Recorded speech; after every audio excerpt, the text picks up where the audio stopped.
did the music have to stop? What's up, everybody? Welcome to SnobNation Morning Drive Live Show. I am your host, Mick Manhattan, often joined by my counterpart, my partner in crime.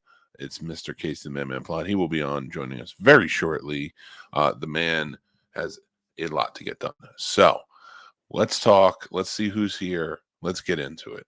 Horror with Sir Sturdy. What's up, Sturdy? Great way to start the day with the Scene Snobs. Great morning, everyone. From your black friend, Sturdy. What's up, Sturdy? How you doing, buddy? Jason's here. What's up, Jason? Good morning, SnobNation. Mick and Casey, how are you this fine morning? Good morning, Sturdy and the Wasses, whom I'm sure are here too. And Sturdy says, good morning to Jason. Hope all's great. Guys, it's been a week. It's been a pretty crazy week, and I'm excited to talk about it and get into it. There's so much happening.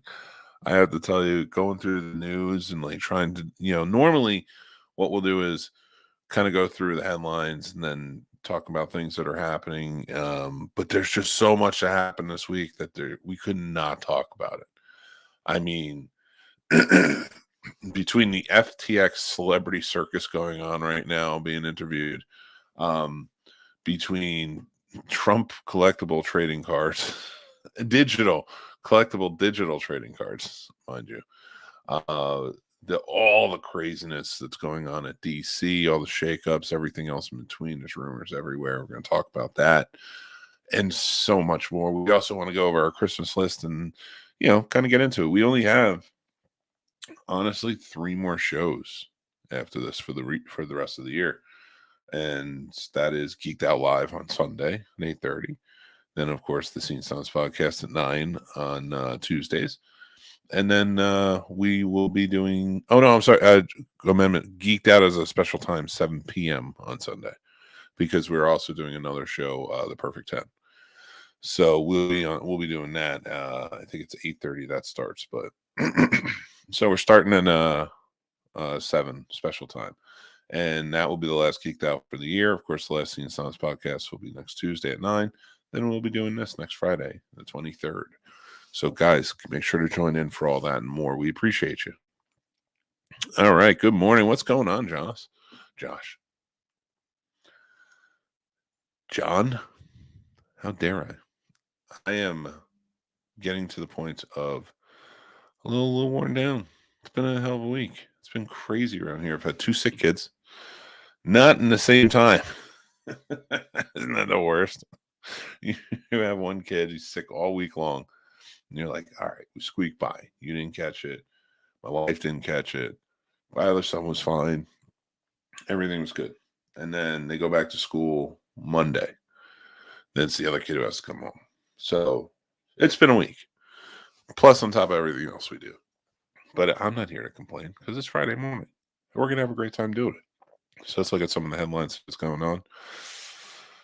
Oh, Jesus. That's the first thing I see in the morning. When I'm laughing, I am not laughing at the horrific nature of this story. I'm laughing at the insanity of the headlines that they post. It just says, horror on campus. Son tossed mom off college building before leaping to... I'm not laughing at that. All right, let's move on. Anybody just joining us, Casey should be here in a little bit. Sorry, I can't. It's too early in the morning for crazy headlines. Let's go to the next one. Say what? Patch Sajak shocked by Wheel of Fortune contestants remark in awkward moment. Oh, God. Is this show still relevant? So, fixing a leak. I could. All right, I'm out. This is stupid news. All right, guys. Let's jump in and see what's going on over in the UK. God, these things are going to make me laugh, man. These are terrible. Oh, so I did finally get to start catching up a little bit on that new Harry and Meghan documentary. And let me tell you, it is not Good. I don't know why everybody's freaking out about this documentary. It doesn't really even expose anything. It's not even an exposure. They're just speculating that this is why we went through this. Blah blah. Oh, the royal family's a bunch of jerks. Is that right? Is that new information that you need to give us in a 20-part docu-series? Not really 20, but like legit. Like I'm watching this thing and I'm like, are we really having this conversation right now? Are these two really out here like we're exposing all them truths? Okay.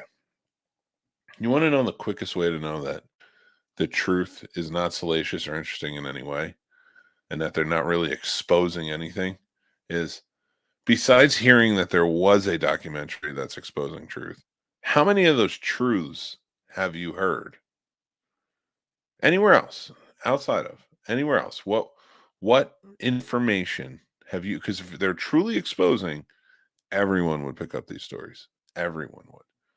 So what special thing have you heard about the royal families that they have exposed in this docuseries?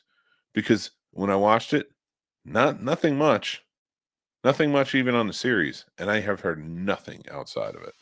There he is. Good morning, everyone. How are you, brother? Good, man. You came properly dressed after our last Geeked Out episode. Yeah, I thought so. I thought it felt right. Love it. Had to rock the Galaga, man. Got to represent. That is pretty rad. That's so you were bringing up the docuseries, the Harry and Meghan stuff. Yeah, excuse me one second. I just need to take a drink. Same. The frog in my throat is attacking. Yeah. Well, I was talking about how I started watching it because a lot of people were talking about it, and how it's boasting itself as everybody, like they're exposing all their secrets. And I'm like, the sheer cut way to say they're not really exposing anything is you haven't heard anything else about it other than there's a docuseries exposing everything. Like, spoilers be damned. Like, if there was something in there, like, hey, we know she killed Princess Di, like, it would be out. Like, it's not going to be contained to this Netflix series. All this is a series of people, of families who are fighting. It's a real rich Kardashians. Richer Kardashians? I honestly, at this point, I don't even know. I really don't. Yeah, I'm not sure. Everybody's saying hey to you. Sturdy. Morning, Sturd. Jason. Morning, Jason. And John says morning, ribbit, John. so I assume he's saying hello to you. So. Yes, the frog in the throat.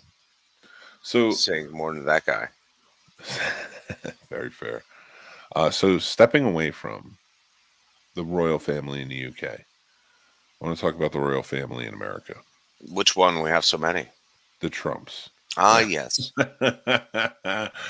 Have you seen or heard, like, more than just a little bit? Like, have you gotten any in depth at all about the collectible cards? Oh, buddy, I spent a little bit of time staring at those limited edition.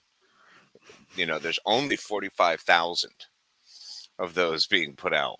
Limited edition. It's like collector's plates.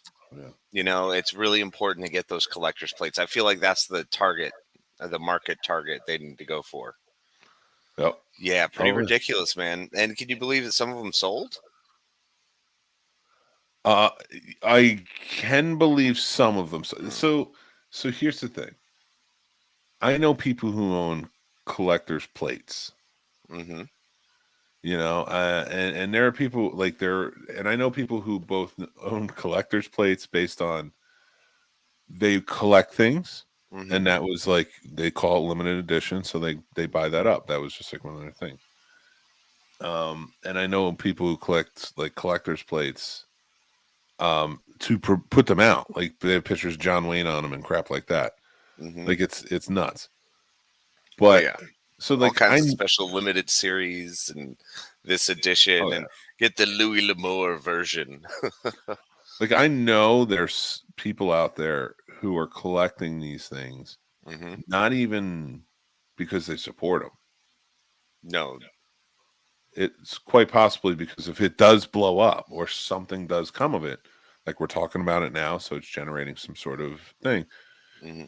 They're like, all right, this is going to make some money. Now, it the irony is, now I know cryptocurrency and NFTs are different things. Mm-hmm. They live in a similar world, Mm-hmm. but they are different things. But crypto doesn't have a great record right now, or not even a record, doesn't have a great opinion about it based on basically everybody at the moment. No, I mean, right now we have like people who are in charge of like the crypto economy, members of that who are now being charged with fraud. Yep. Like, I mean, it's ridiculous with the FTX stuff going on and the fact that NFTs have all dropped in value. Like, those are basically devalued because they've been proven to be hackable. Not just that. Great point, and thank you, because like you can explain it better than I ever could, so it's much better that way. But for me, it's like, but he jumped on this train. Oh yeah, it's like it's a burning mansion that he doesn't even own, and he's like, you know what I'm going to do? I'm going to sell the snake oil and say this will put the fire out. Mm-hmm. Oh, absolutely. I can just imagine the flaming engine careening down at like 80 miles per hour, just blazing on fire as this train is just ramming headfirst into a city. And he goes, you know, it's really good timing.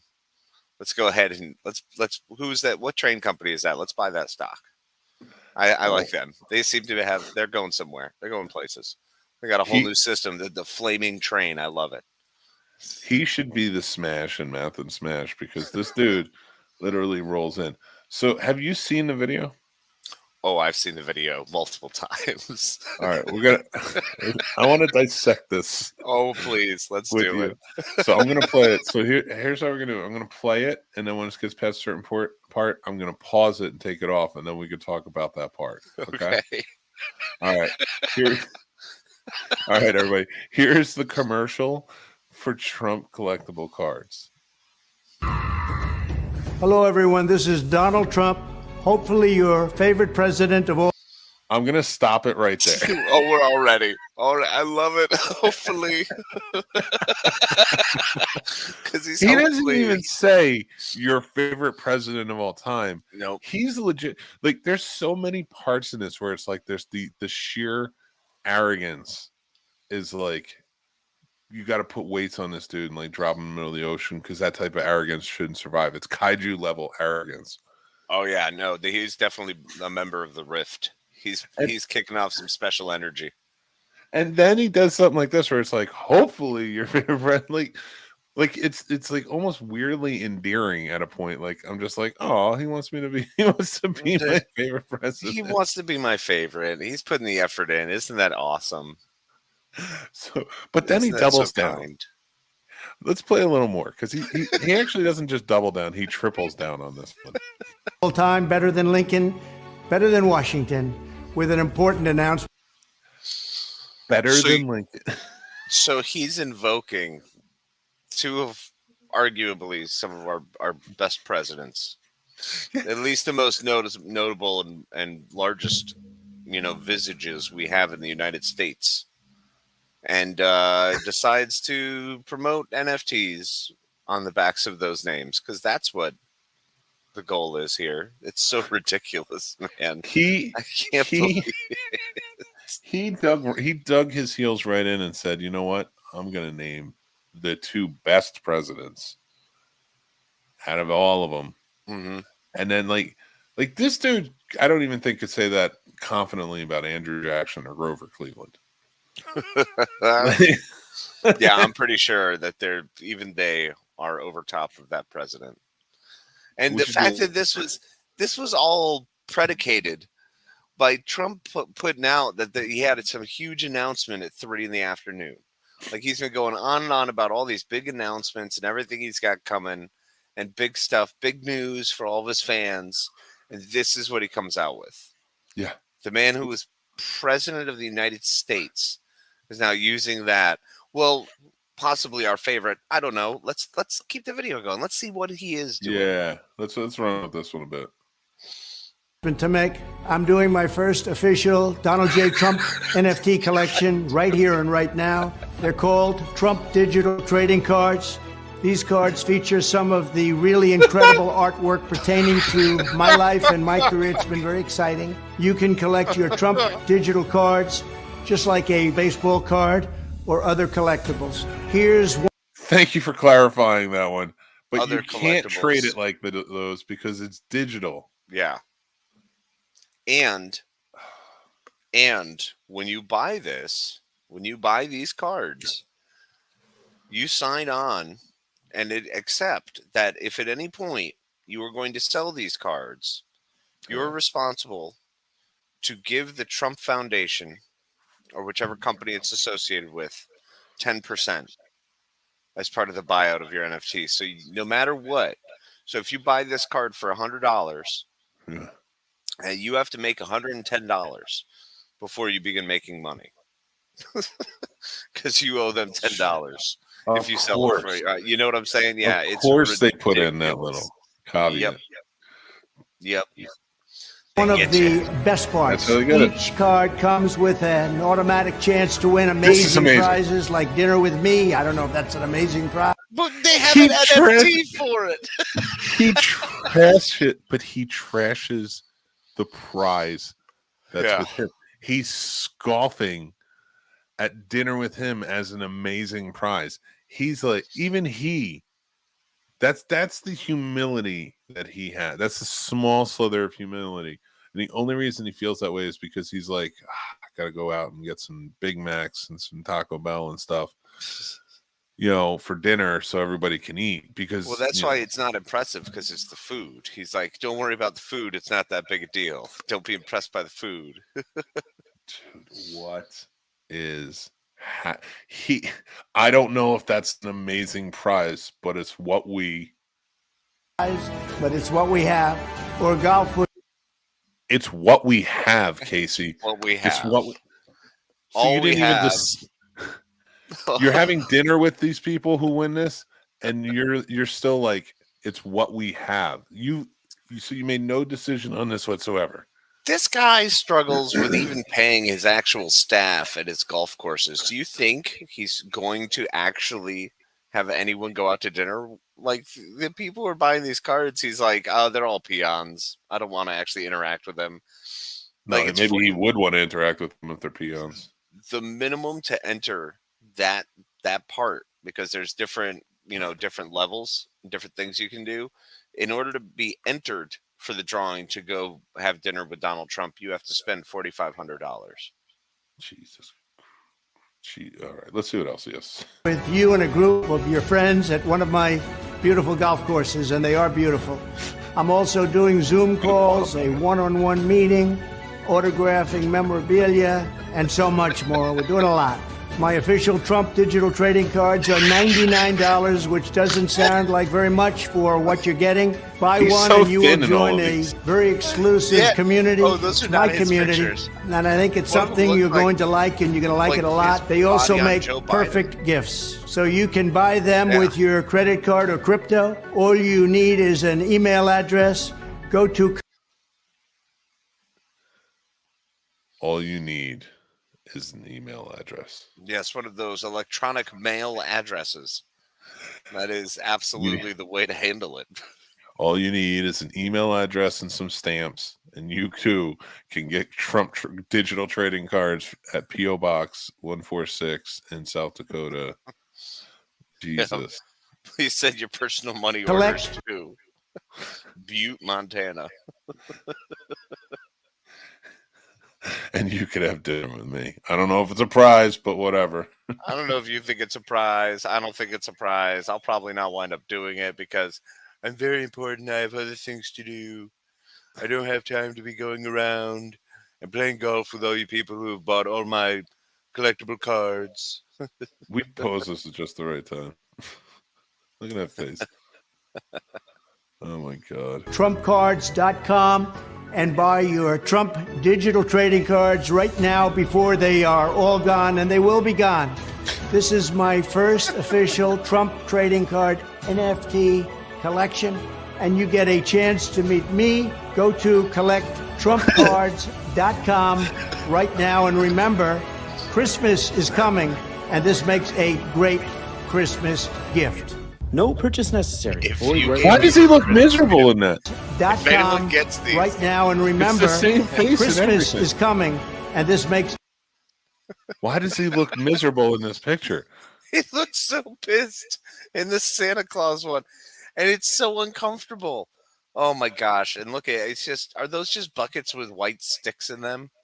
Ugh. Well, it's probably something his wife did for one of the Christmases. That's so annoying. That's that pure one junk that I hate. So they took an old picture and just put this body in front of it. Clearly, that body is like I don't know, a Sam Elliott, or is it John Wayne? It is not Donald J. Trump. I'll tell you that. It's anyone else's body. That must have been part of the deal. Oh, let's see what happens. A great Christmas gift. No purchase necessary. Void where prohibited.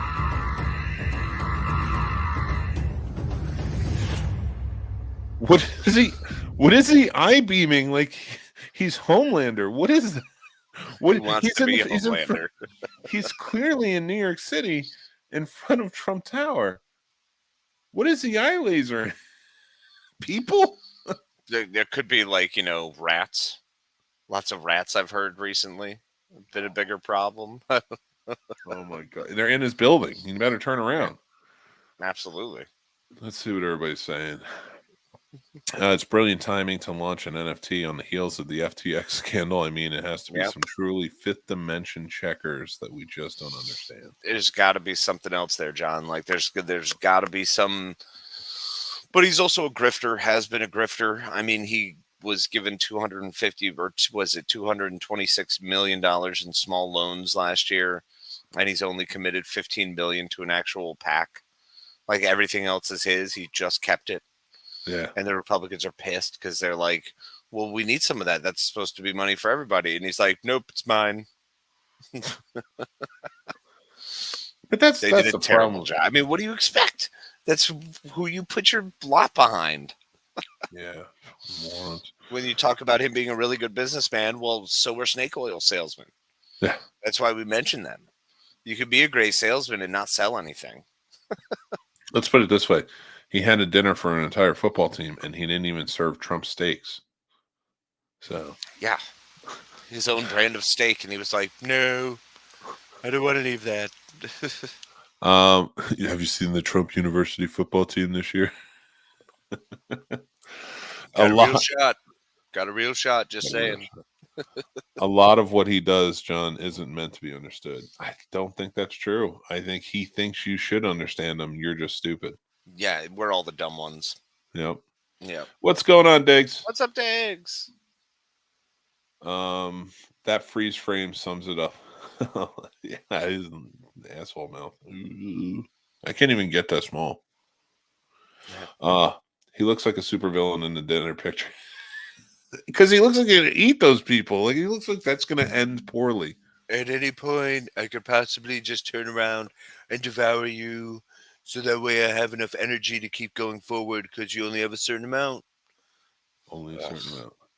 Only $99 for an NFT, and well, you get the whole pack of NFTs, I think.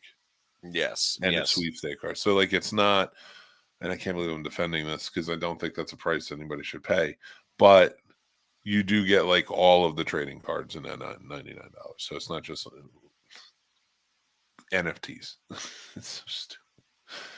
A chance for reheated hamburgers.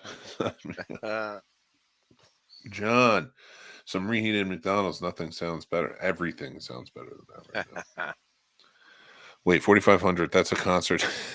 I can't afford hamburgers. Inflation. Yeah, it's insane. Like, that's some Taylor Swift level. Like, I can't speak on that. But Mick, what's it like to spend a lot of money on Taylor Swift tickets? Okay, see, it's not fun. You don't learn to love it at any time. You're not excited? I'm gonna sit at that concert, and I'm gonna say, This was worth all the money. I'm gonna mean it. At every time, after every song, just go, yep, worth it. I'm so glad that this memory is happening in Philadelphia. that is. I've been to Philadelphia quite many times in my life, and that is a sentence I've never uttered. There's always a good time in Philadelphia. Who doesn't have a great time in Philadelphia, the city of brotherly love? Oh, yeah. I can't believe he was the president.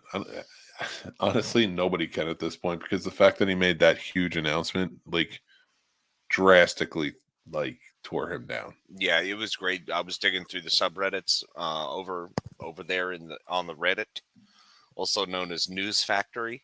And as I was going through, it's hilarious because everyone on Our Conservative, which is one of the subreddits over there, one of the communities, just tearing him apart. And anybody, normally that's a place where you get booted from that community if you even try to step out of line, have any discussion that's, in any way anti-Trump or putting him down. Everybody who tried to defend him was getting downvoted and kicked out. Like, everybody's done. There's a whole community that's like, really? This is where you're going? It's like, yeah, but I mean, who didn't see this coming? Who didn't anticipate this? Who's able to seriously look at that man and go, super president? Obviously one of our favorites. He had so many great lines, like, maybe you could shoot bleach in your body. Maybe we need to talk to the science isn't all there yet, Casey. Maybe we need to talk to our scientists about how we can get the UV sunshine inside. You're gonna be so mad when this happens one day. Was amazing. You're gonna be really upset when I'm putting bleach in my body and I'm fine. I'm just saying, ladies and gentlemen, the solar pill. Take this, and you'll have UV light going through your body in no time. Yeah, and then I'm gonna go and fight vampires professionally. That's actually how it works. I'm gonna open my mouth like Lopan and just kill all of them. Exactly. I'm gonna shoot UV laser lights out of my eyes like the Trump trading card. I imagine the pill's gonna look like something out of Underworld. It's gonna be like a crappy blue light in it. Why is it so big? That's what she said. That's like Trump says to you during dinner and pushes. He would come to dinner. I would be there. I'd win the sweepstakes. I'd be sitting at dinner. He would come in and I'd be like, "Can you at least just bring Melania? Like, right? Where's your daughter? Like, just leave." Yeah, it's just gonna be him. Really annoying too. He's just pissed off he has to be there. Yeah. Oh my angry God. The whole time. Like, oh, great. So what can you do? Who are you? Did you vote for me? No one cares. It'd be like my Scott Swartz interview. He would really hate me until I said something that he was like, "Oh, well, let's talk about this for the next 40 minutes." Like, yes, that's what my viewers want to watch. Is a 40-minute discussion on New Jersey with the guy from Christmas Story. Who doesn't want that, man? That's great. Of course, he comes back for the sequel. He had nothing better to do.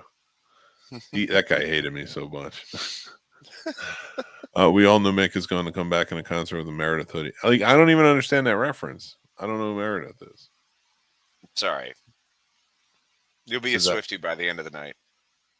Yeah, I don't You'll know. like have some sort of emotional experience. Like, it'll be like religious. You'll see the light. You'll just start crying.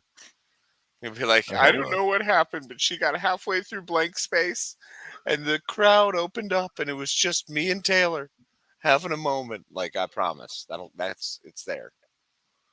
Oh my God. So have you seen, we were talking about FTX a little bit with all this going on. Yes. And I wanted to kind of shift into that real quick and talk about because I thought it coincided pretty well, like all these celebrities in trouble. and it really has to do with all of their endorsements, like Trump doing here, of cryptocurrency. And thank you, Jason. We appreciate that. So I wanted to kind of get your opinion, because they've been they've been in front of Congress all week, right? So it's been pretty funny watching it, and it's almost like everybody tries to backtrack. Well, we didn't know much about it, and this, that, and it's yep. It's like, calm down. All right. And I believe you, because Trump doesn't even know, he looks like he knows what he's talking about in that video. No, I mean, that was the most collector's plate video I've ever seen. That's what those NFTs are. They're just a different version of collector. If he could put those on collector's plates, he probably brought it up. That's maybe the only way he'd understand it. Yeah, exactly. Oh, you mean like those spoons that you used to get in those roadside stands? That's what he thinks of. Yeah. So now we're getting into this whole other realm of with the dangers of cryptocurrency and stuff like that. Sorry, or someone explained it to him as baseball cards, and that's what he's stuck with. That's all he's been able to associate with.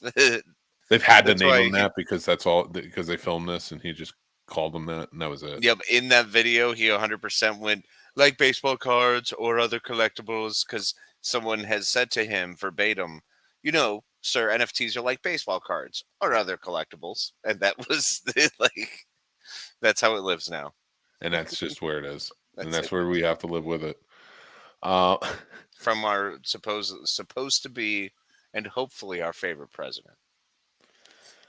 It still boggles my mind that he would open with that. How do you open?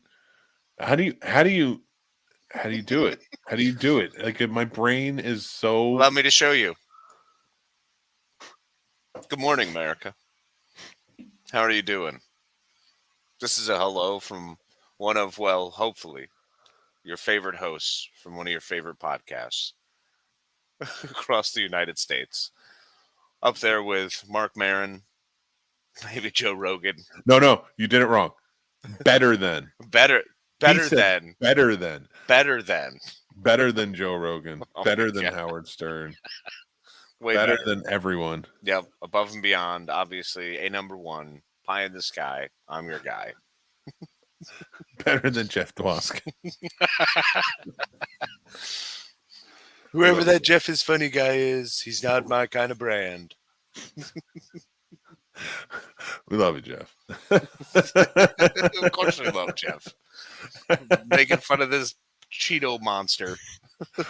We should do Scene Snobs NFT commercial at the end, and then say God. This isn't really available. Please don't try to order. But the whole point is us just saying a million podcasts were better than. Yeah, that's all it is. We just get lost in that part, and then by the time. Better than the Phil Better Show. Better than the Three Geeks podcast. Better than Horror with Sir Sturdy. Better than mention everyone we love. Put everyone's names out there. Every pod. At that point, it's like, hold on, I'm going to jump on Good Pods, and then just start naming podcasts that are on. Just keep going. Better than the Red Dove. Better than 8750. Better than Pod Saves America. Fuck you, Jon Favreau. We love you, Jon Favreau. Yeah, we might like you more than us. It's possible.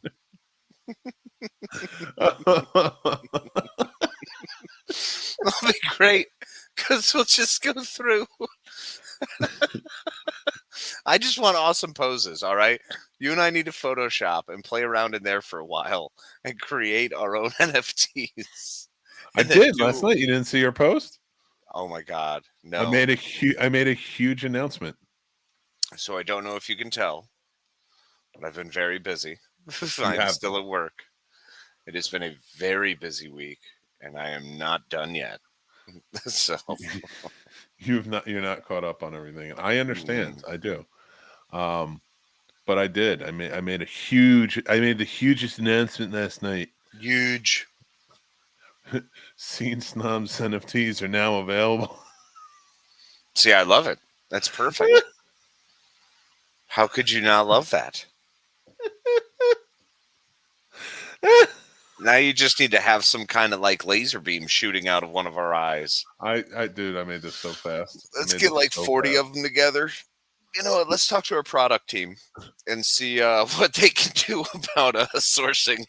We're selling this Snobtastic NFT for $7,000. We're also gonna, more importantly, we're gonna spend the next 4 hours go ahead and giving you all of the breakdown on what an NFT is and how you can collect them and protect them in these new NFT collectible card sleeves that are Scene Snob specific for only the low price of $9,000 to protect your $40,000 investment. We also have collector plates available. I want collector plates. We need collector plates of our faces, but in those awesome Western renditions. Oh my God. Like at the Lonesome Dove collection. But oh my God. It's just. Are we reinventing NFTs? Yes. I want them as dinner plates, but the good plates, the collectible plates, the kind you can't eat off of. The ones that are just, and they say it on them. Do not eat off this plate. It is a requirement. If you get a plate with my face on it, you must eat dinner off of it. I don't care how much you spend for it. You have to eat at least one dinner off of it. One meal. Preferably chili dogs. My face as well, by the way. We'll find a way to screen print them so they're safe for ingesting. Seriously, who wouldn't want Photoshop dealies like this on your plates? On your plates, folks. On your plates. Why would you want this in your life? And if you buy the whole set, we'll include the serving tray. We'll send an armoire to your house. You know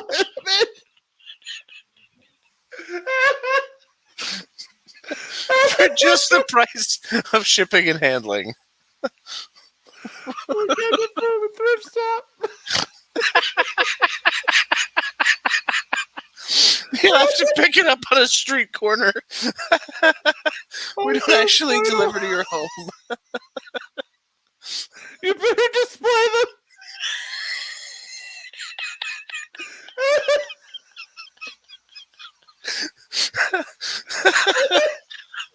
You can have a potpourri jar as well. If you're a first timer. You can have toast on your commemorative Scene Snobs plates while using Manhattan jelly preservatives. We're also selling those too. You want to be part of our Jelly of the Month club? It's Snobtastic. That would be incredible. Boysenberry. Get ready for next month because it's raspberries. Everybody's favorites. Raspberries. During those cold winter months, is chocolate. Yeah. Wait, well, I got a bag of coffee. It's like, yeah, our jelly's different. All right, it's not jelly in the traditional sense. All proceeds go to charity of my pants. My name is Charity. My pants charity. See what everybody's saying. I'm surprised they're still with us. Jace Taylor says I co-signed that. Sturdy says he loves it. Hey, what's going on, man? How you doing, Wise? Wise, Stuck in what's My Mind going on, podcast. man? We are better than the Stuck in My Mind. If you missed that one, Wise, if you missed that one, please go back and look at it. That's part of the earlier joke. I'm not actually saying that. Now we're a part of them, man. Every Saturday at noon. Yeah. Maybe use some AI art programs to generate them images for you, NFT, so you don't have to pay an actual artist. Why would I want to do that? No, that's way smarter. I'm not paying an artist. Come on. Yeah. That's money. Are you going to buy our commemorative plate so I can pay the artist? That's how it works, right? You just commission and then you give the money. It's deferred payment. That's great because now that we have a robot that we can use and break and bend to our will that is going to gain sentience at some point, it's really exciting to use them. So we just use them now and then break their spirit. It does. That's not a bad conversation to get into, but that is a very serious tone. But I would like to know your opinion. Actually, I want to save that one for the Scene Snobs podcast. Okay. I don't want to talk about artists on there. Sure. I like that though, John. Thank you. I would serve turkey dinner for my extended family on your collector plates. You'd better. We'll come over for dinner.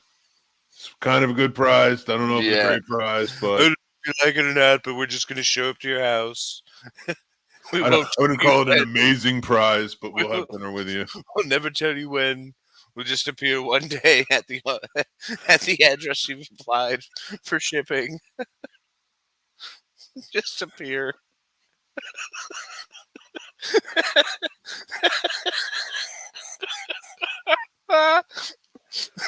Oh my god! You sit down at dinner and it's like can't help but notice. You didn't get the additional gravy boat. Where's the brie cheese, you son of a bitch? Where's that at, huh? There's no brie cheese dish here. I believe I specifically mentioned I only drink red wine. How messed up would it be if at that dinner we break the commemorative plates?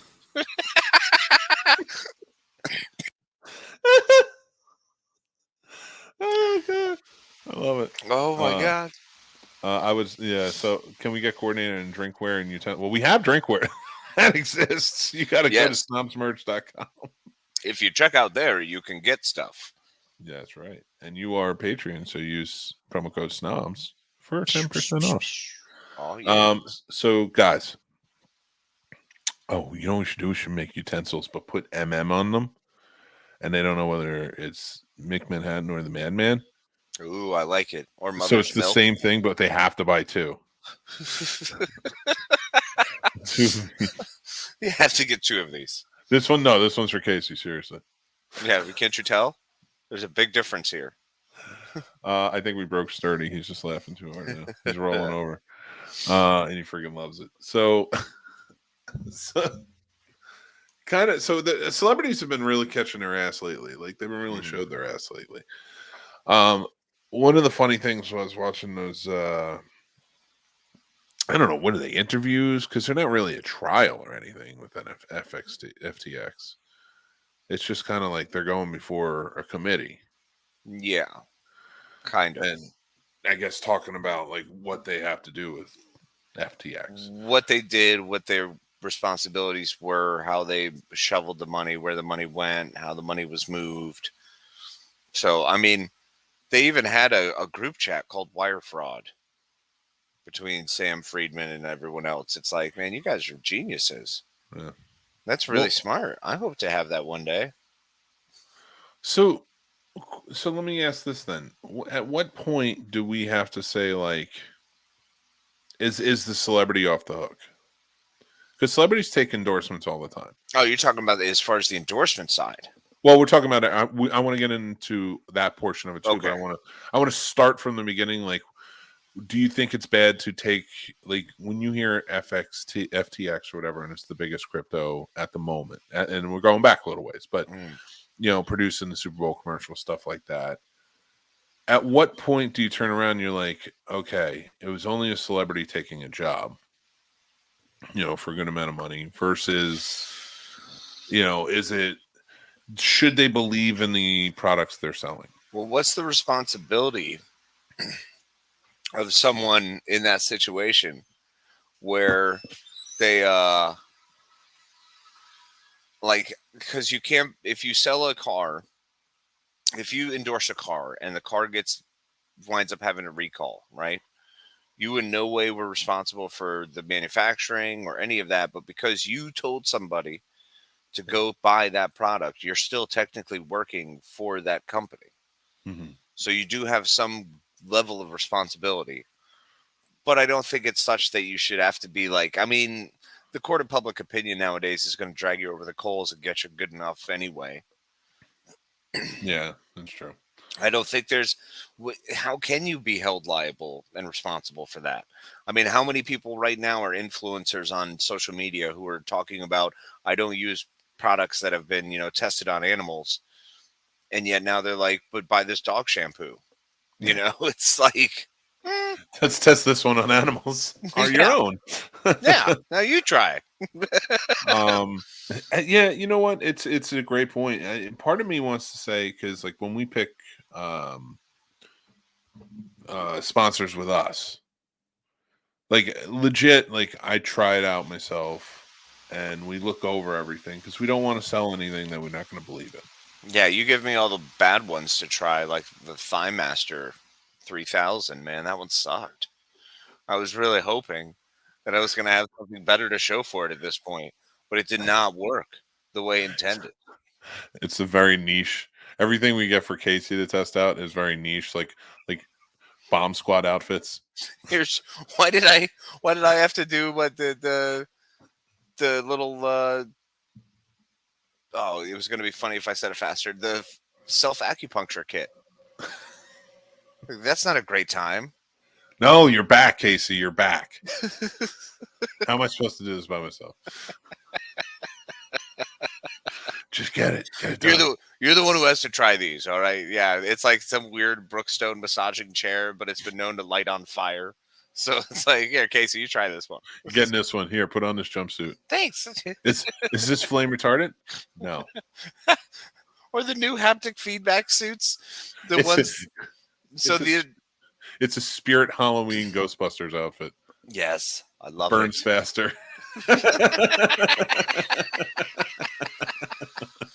That's amazing. But that's one of those the haptic feedback suits now that they have that actually hurt you. So it sends so it's a whole suit. So when you're in like VR, you can actually feel things. So if you get shot, you can feel where it happened. Like, because by sending the electrical impulse over that portion of the suit. Except, of course, I would probably get the one that just gets stuck. So like half your body just keeps twitching. Like it melted to the leather. Yeah. So involuntarily, I'm just like, hey guys, ow. Like everything hurts.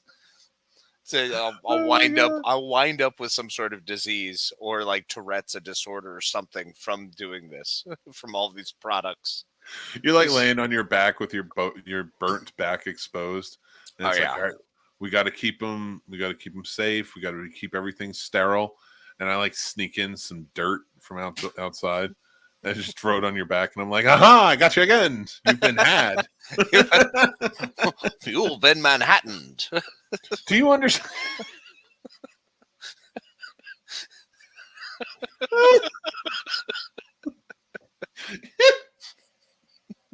You've been Manhattan. I love it. See if I fall for those 2-bit hack tricks again. Ha ha. And then just out. Dude, is the best. Dude, I don't want to get off topic too hard, but like I was watching that Murderville Christmas special last night. Oh, nice. I didn't even realize I was out. Dude, watch it. It's amazing. Oh, absolutely. And let me just say, my favorite person this year has been Marshawn Lynch. He's been absolutely fantastic on every Murderville he's been in, and his stint on Celebrity Baking Show or whatever. It's basically the British Bake Off, but with American celebrities. But is it cooler? Because the British Bake Off is pretty cool. No, it is in no way, shape, or form cooler. The British Baking Show, the Great British Baking, whatever the hell it's called, is a much better show. Well, they got Hollywood. I feel like such a snoot for saying this. I don't know. That's a word, right? Snoot. Yeah. Oh, absolutely. Like snooty, you know? Yeah. Like, no, I got it. But I like that you call yourself a snoot. like, I'm going to be one letter away from what comes out of my nose. That's me distancing myself from exactly. That. That's what it is. Add the extra O for class. I watch it, and I'm like, stupid Americans. What paltry fools they are to think that they can match the chemistry and power of the British Baking Show. A scene snoot. A scene snoot. We're so high up, man. We're so good. We add the extra O for love. Because we're scene snooting. So, Casey, as a lawyer, I did want to get back on our main topic of the FTX situation, like, Yes. I've been watching Larry David's commercial, right? Okay. What am I in a Spike Lee movie? You like roll, like, yeah, you're moving, Tracking shot. that's one. You know, that's one of his famous like shots to do is like when they stand on the dolly and it's close up, framed up, so they're not moving, but everything's moving behind them. So they try to mimic walking. I did not realize that. No, Oh, go back. Yeah, it's like in everything. I'm gonna have to check that. Yeah, I was unaware. I love that. I love those little things. Watching that stuff. I was watching Kill Bill 2, Volume 2 last night, and it's the training scene with the Kung Fu Master. Such a great scene. Rolling. Well, it's amazing. That's my life goal, is to eventually be that old Kung Fu Master. That's never going to happen. No offense to you. I'm not saying you don't know that. You don't know that. I hope it happens. Does that count? Sounds like somebody's being a bit of a snoot about another person's future. You're not wrong, but at the same time, like, I don't think it's going to happen. Well, I mean, look, man, it's important to have goals. No one ever said they're all attainable. That's fair. That's very fair. You're not. I like that. I like the way you said that, because I crush every goal that I put in front of me. Holler. Hey, Radar's here. What's up, Radar? Morning, You missed Radar. a lot. Yeah. You missed a lot in that first Not hour. even through the first hour. So, did you see Ben McKenzie from the OC came out and he's actively been speaking out against crypto for a long time?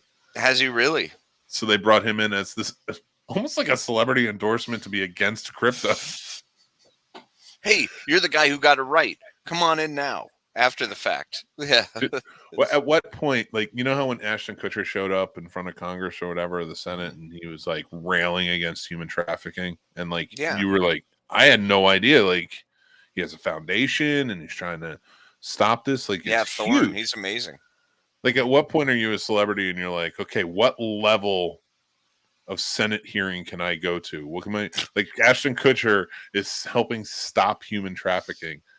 Ben McKenzie got off of, what was the name of the show? Gotham, I think, was the last one. And then, the well, OC. what was not End of Watch? End of Watch was the movie. Oh, I know what you're talking about. The TNT one, yeah. South Tales or something like that? Southland?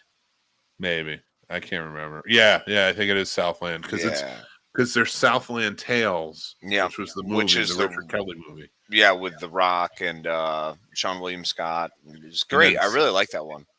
Yeah, but that's what it's about. It's about the Southland of Los Angeles. So that's how I kind of correlate the two. Makes sense. And it's also got Bull Halsey from Band of Brothers.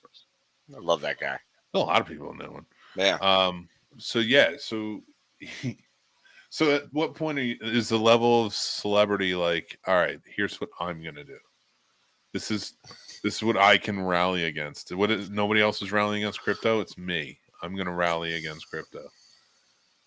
And then you're just kind of like, but I'm no Ashton Kutcher.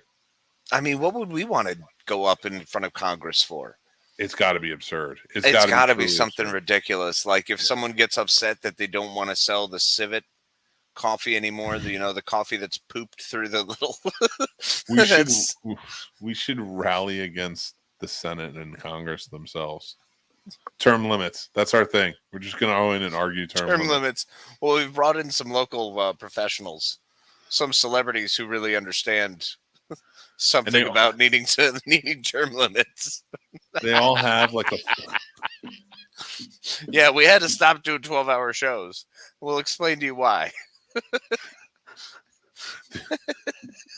Wait, it starts out with us on the floor, just like taking a drink and just like, can I filibuster? That's not how it works. Can I tag in my filibuster partner? I'm here for it.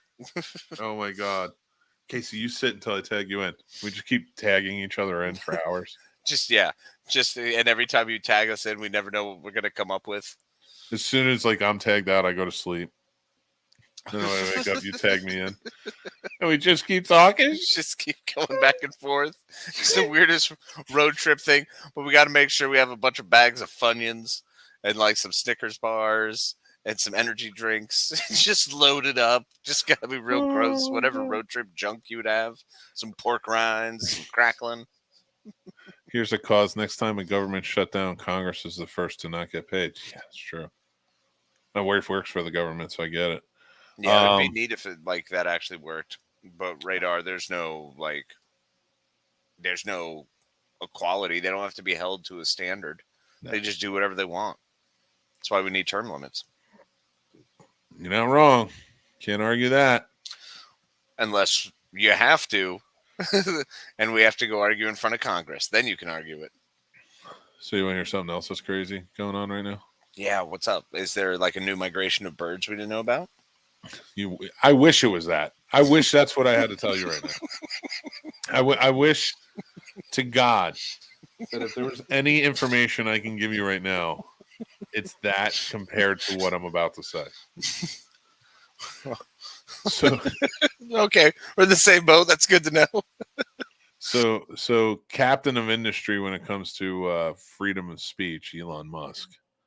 Bully. He had Twitter suspend like a ton of journalists' Twitter accounts from like CNN and all over. So there's a ton of journalists that got suspended from Twitter, and he's claiming they doxed him. All of them. All of them. All of them. It wasn't just that bad press thing. It wasn't. They wrote mean stories about me that showed me in a poor light because I made bad business decisions, and they decided to report it. Awesome. Did you see he sold off a ton of Tesla stock? Yeah, I did. Yep. So he's not even going to have that to fall back on. Oh, and he's also not paying the Twitter rents or anything else. He's talking about vacating a lot of the offices. So, but he wants everybody to work in the office. Yeah, because he's real smart like that. He's thought it all through. He knows. Oh, Jesus. He had a Zoom meeting with all of them and just left in the middle of it. I do not doubt that at all. Yep. I heard some of the audio of that. It was hilarious. Oh. He's just he's a billionaire who's able to do whatever he wants, and we as society will continue to go rah rah sis boom ba. You've got money. Let's cheer for you. Woohoo! It's society can't rhyme either. Listen. Following this whole thing and how Twitter's just been doing. First of all, Twitter this week is at the center of like multiple controversies. And this being one of the biggest, like, because Elon, you can, it's your company. You want to kick anybody off you want, go for it, whatever. Do what you want, but don't sit there and lie about calling it free speech when you're doing exactly what other people do, you narcissistic monster. They charge $11 for iOS users to have Twitter Blue. It's amazing. I signed up for that when it first started. Yep. Never got a blue check mark. And I am Mick Manhattan. Mm-hmm. It's true. Yeah, verifiable. So yeah, I never got a blue check mark. Then he took it away. And now it's back, but only for iOS users at $11. No, it's iOS is 11. Everyone else is 8. Back to 8. Oh, when I tried to sign up again, because I'm curious. Like, I don't care if I'm verified, but I am curious to know if it works. Because there's so many people out there making fake accounts and screwing with them. You could just keep doing it. I'm like, how the hell are you? Like, I am paying you. How the hell do I get my blue check mark? I think it's BS. I really thought the world's first supervillain would have a volcano lair. He probably does. Give it time. Because he is absolutely a supervillain. I've been espousing him as a Bond villain all this time. And especially when he's launching satellites up in the sky to take over our internet. Oh my gosh.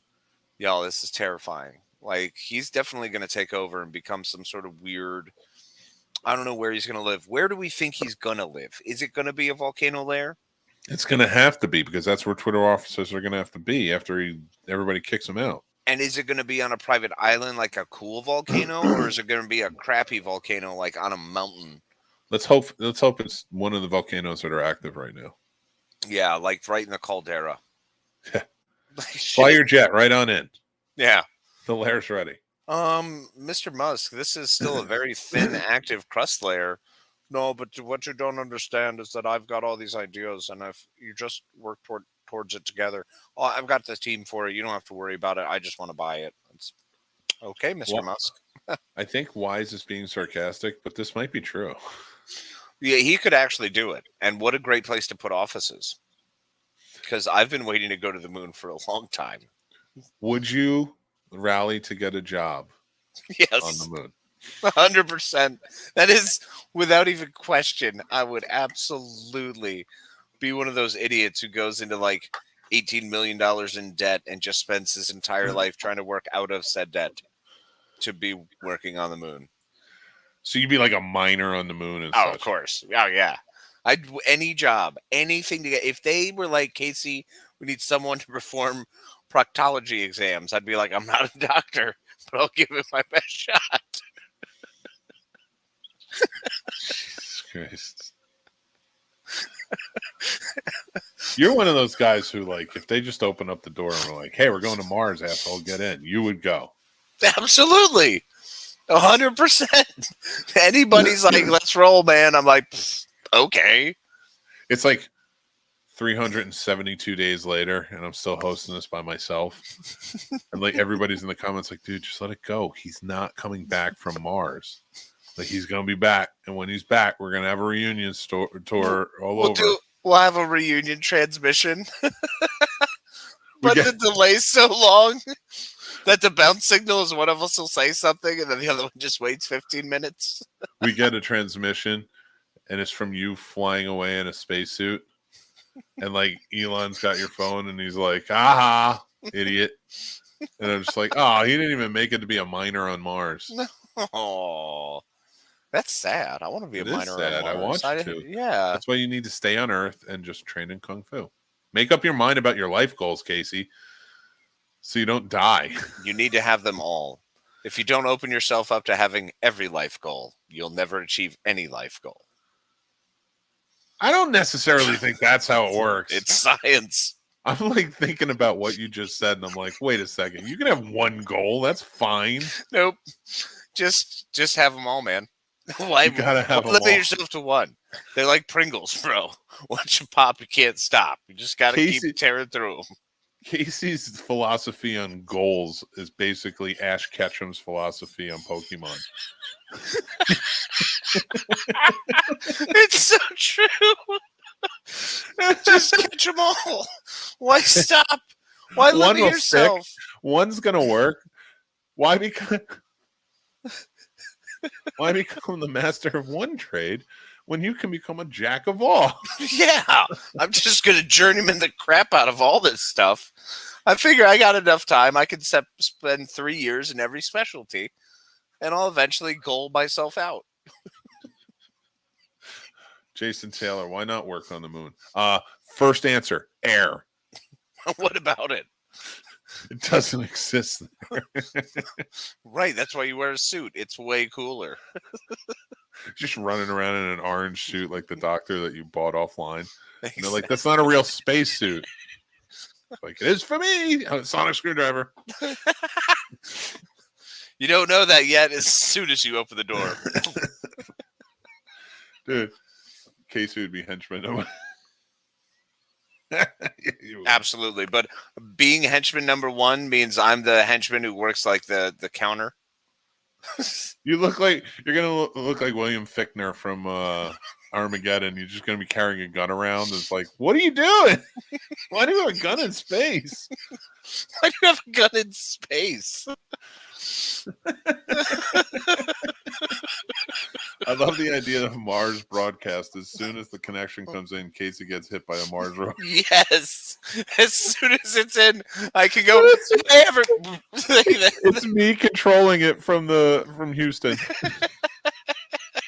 Guys, give me the controls. Give me the controls. What? No. Watch this. He's gonna love this. He's gonna love this. It's And hilarious. then all Casey hears on Mars is like silence, and it's like ultimate fan experience, and the Mars rover hits him.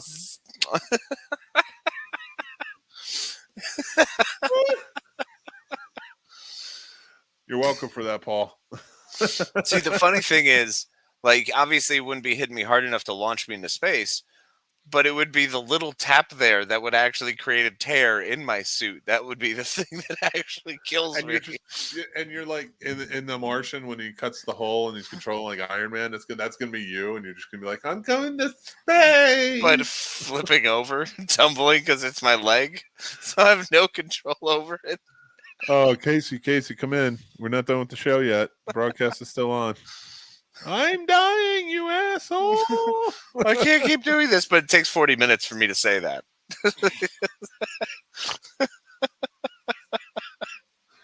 Mick, you might need a new partner. I don't know who I would ever get. I mean, the cool thing is you could just have, because obviously if my body's launched into space, you can just have a commemorative representative urn with my face and pretend that fake ashes in them.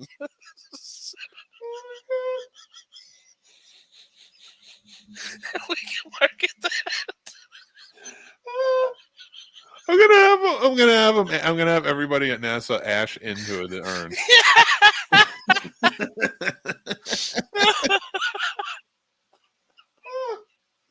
It's the way I want to be remembered. If you want to join us for dinner, buy this NFT.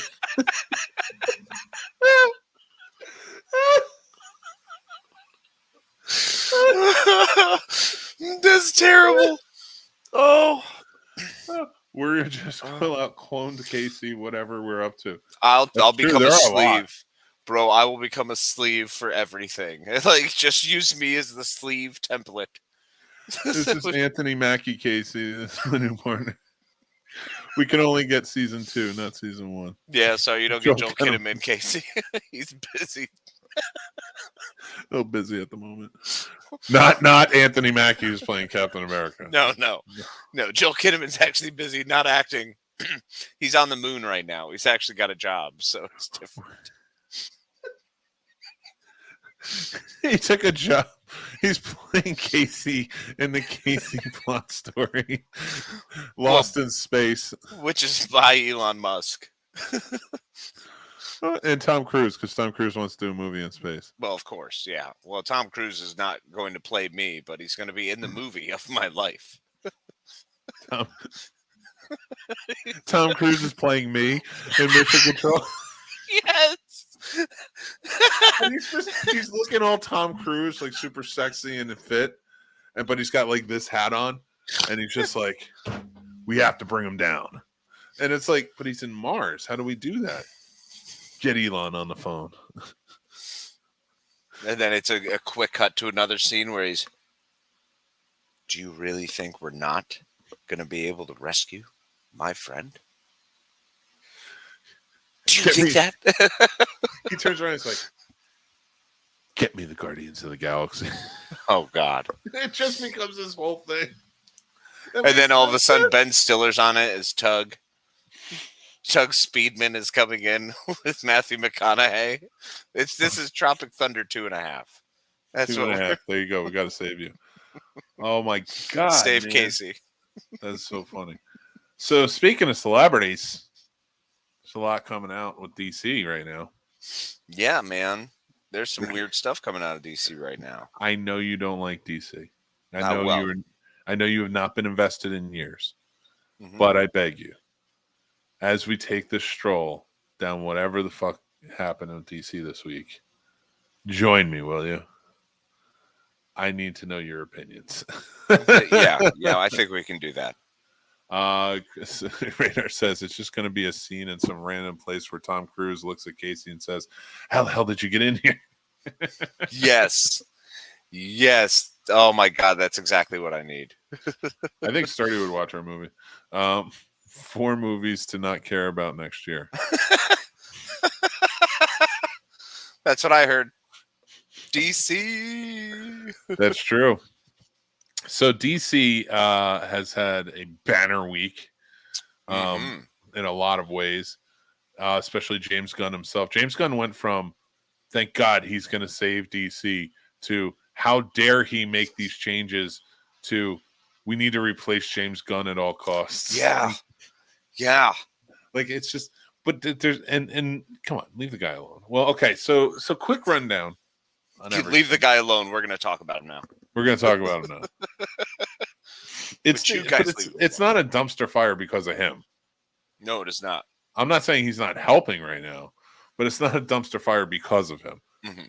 So to do that is just messed up. So, and I think he's getting frustrated because he is kind of lashing out on Twitter at people. Well, of course he's getting frustrated. He hasn't done anything yet, and the things he has done have been great. Everyone loved his Suicide Squad. Everyone was a big fan of Peacemaker. So the 2 projects that he's touched have been phenomenal so far, and yet everyone's already just out of speculation crapping on him. So I'm not okay with it. So quick rundown, and there's a lot to unpack here, people. So we are not doing, we're going to cover everything. So we'll cover The Rock, we'll cover Henry Cavill. Let's focus on the rundown right now. So let's do it. We basically got word that Wonder Woman 3 is not happening. It has been canceled, which led to Patty Jenkins coming out to correct what they were saying, that she left the project, saying that she didn't leave the project. It was just in development hell. Right. How many different times is Patty Jenkins going to finish a project? Like, does she have any she's actually going to complete? That'd be pretty fucking neat. I did not expect that realm of it. Dude, because I was really wanting Rogue Squadron. She's going to still work on Rogue Squadron. Yeah, they've been saying that, but I mean, I haven't seen anything. That was part of the Disney announcement. We've already had Obi-Wan. That's true. You know what I'm saying? So, like, that's a huge rift. Yeah. Well, I think because it was just, they were revamping Star Wars as well. She just kind of got caught up in both. The revamp. Yeah, that just sucks, man. It blows because, sorry, I'm fiddling, trying to get comfortable. That's good. So, I think that's just, it came down to it. Unfortunately, she just kind of got stuck on two situations that were not going in a direction that was going to be good for her. Yeah. And there were things that people really wanted to see, so she's still going to be in the forefront. You know what I mean? Right. And it's unfortunate because those are the things that I pay attention to. So from DC Universe, you're getting rid of the one thing I really liked. And from Star Trek, Star Wars, I haven't even seen that her product. Like, nothing else. Like, but Rogue Squadron is a popular thing, so I see where your point is. Yeah. Like wanting to see that. So she came out and she said, she was like, listen, I had these 2 projects, they were doing this.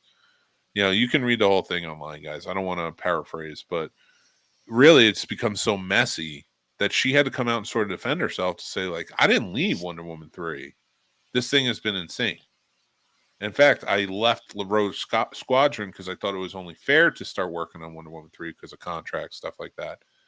And Disney said they would wait. Yeah. So you may be getting Rogue Squadron a lot quicker. But, awesome. Good. because now, and Gal Gadot's out. She's not playing Wonder Woman anymore. Now they've also canceled Man of Steel 2. Well, let's save that one because we got to get into Henry Cavill pretty big. There is not going to be a Black Adam 2. Really? Yeah, it's not happening. And we'll get into that one because there's some issues with The Rock, too. There's a whole thing with all of this. Really? Yeah, Jason Momoa's Aquaman franchise is done. Good. And he's rumored to be moving over to play Lobo. Which I've heard about, yes. Which, fine, whatever. That'd be great with that. Fits him better anyway. Yeah. But yeah. Make way for another Arthur Curry. True. And we will. So here's where it kind of gets crazier too. They're in talks with Ben Affleck to direct another project. They want to find the right one for him. Why? I think his Batman would have been awesome. It would, but they're getting rid of everybody. Yeah, because the Snyderverse blew that up. But they're going to keep him, which, whatever. Fine. Okay. All right, fine. I like him as a director, so I don't mind him being a part of it, but it's just so weird that you get rid of everybody else and find places for Jason Momoa and Ben Affleck. But so a lot came out about all of it, and then so that was big news. And then they turned around and Henry Cavill, they were saying Man of Steel 2 is not going to happen. And a lot of people were like, well, he just showed up in Black Adam. So they had to announce that like there's not going to be another Black Adam. We're not planning on it. Leading The Rock to leak out, or The Rock's team rather, leak out like financial statements about that WB executives are saying were widely misinforming. Like they changed some things on those documents to make it look like Black Adam was this huge runaway success. Right. But it wasn't. Really? Yeah. I don't know whether it was or not. I didn't keep up with the box office on it. It seems to sort of fizzled, and the ratings on it did not seem like they were perfect. I didn't mind it, but a lot of people are saying they hated it. Wow. That's pretty incredible. So it's gotten to a point where that was a big deal. And why is this happening? And now Henry Cavill is out. Henry Cavill supposedly left The Witcher to be Superman. Yes. Supposedly he did. We don't know if that's an exact truth, but he did make an official statement and say that his time as Superman is done. He did have a meeting with Peter Safran and James Gunn, the heads of DC Studios. And a lot of people are pissed. Yeah, I was one of those people who read that yesterday. I was pretty sad. I was a little disappointed. I really wanted to see more of Henry Cavill because I think he's our generation Superman. I think he's probably the most Superman-y Superman I've ever seen Superman. So I think he's fantastic. It's unfortunate, and it's also a bummer because we got all excited. You know, he was Witcher, and he was a great Witcher. And now all of a sudden he's moving, and they have to change him, and now he's going to be doing this other character, and we're like, back to Superman. All right, great. But now he's gone again, and it's like, well, where the hell is he going to land now? You know what bugs me is out of all of this, you canceled the Batgirl movie. You know, you canceled a possible Batman Beyond movie over this. Yeah. You know, which pissed a lot of people off. Like, and that was going to be with Michael Keaton. I wanted Batman. my Keaton grizzled Batman. So you had this whole thing sort of setting up for that. And I think we talked about it early on. You go back to one of our older shows where I was like, you know, I think they're leading, if they're bringing Michael Keaton back with Batgirl and stuff, they're leading towards a Batman Beyond. I think it could ultimately lead to that. Like, you see him get hurt or something, you realize he has to retire. So you flash forward to today, and you find out that they were planning on it with him, and that's, I guess, sort of what the ultimate goal was going to be. And now it's completely canceled. They're not doing anything, pissing off more people. There was a rumor that they were going to try and incorporate Robert Pattinson's Batman into the wider universe, which James Gunn debunked and said, no, that's not happening. Yeah, said Reeves is going to keep his own kind of world. I don't blame him. Yeah, I bet you that rumor stemmed from they wanted him to join the wider universe. And Reeves was like, no, I was told I can have this as my own, build my own universe on this, and that's kind of where it's at. So James Gunn came out and debunked it. He comes back. He goes to, he tells everybody, like, okay, here's the deal. Superman's going to be a huge, huge priority to the universe. But what they want to do now is make him younger and starting out as a journalist. Right. But it's not going to be an origin story. Thank God, because I don't need another one. Yeah, I know. So, but it leaves a lot of people pissed off because it's like, well, what does that mean? Like, you had Henry Cavill, you brought him back. What was the point of tagging that stinger on at the end of the movie if you're just not going to use him? Like, you could have left that out. What's the point? Just to screw with us. A lot of people are pissed. James Gunn is kind of on the defensive if you see him on Twitter and stuff right now. And I feel bad for him. I mean, I think the guy just wants to try and do a good job. There's a new rumor now that they could make his Superman could be black, and that's why they wanted to make the change. Which, fine, whatever. I don't care, but yeah, whatever.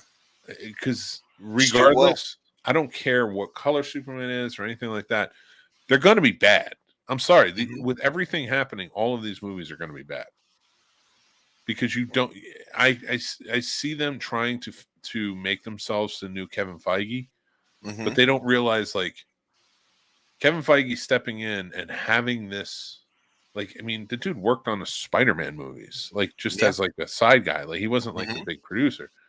So, you know, he came in and he had this vision and it's working. But even when it doesn't work for him, like Phase 4 didn't work for a lot of people. Now they're pivoting and they're like, all right, we're going to make more quality than quantity. Yep. So you're going to see less stuff.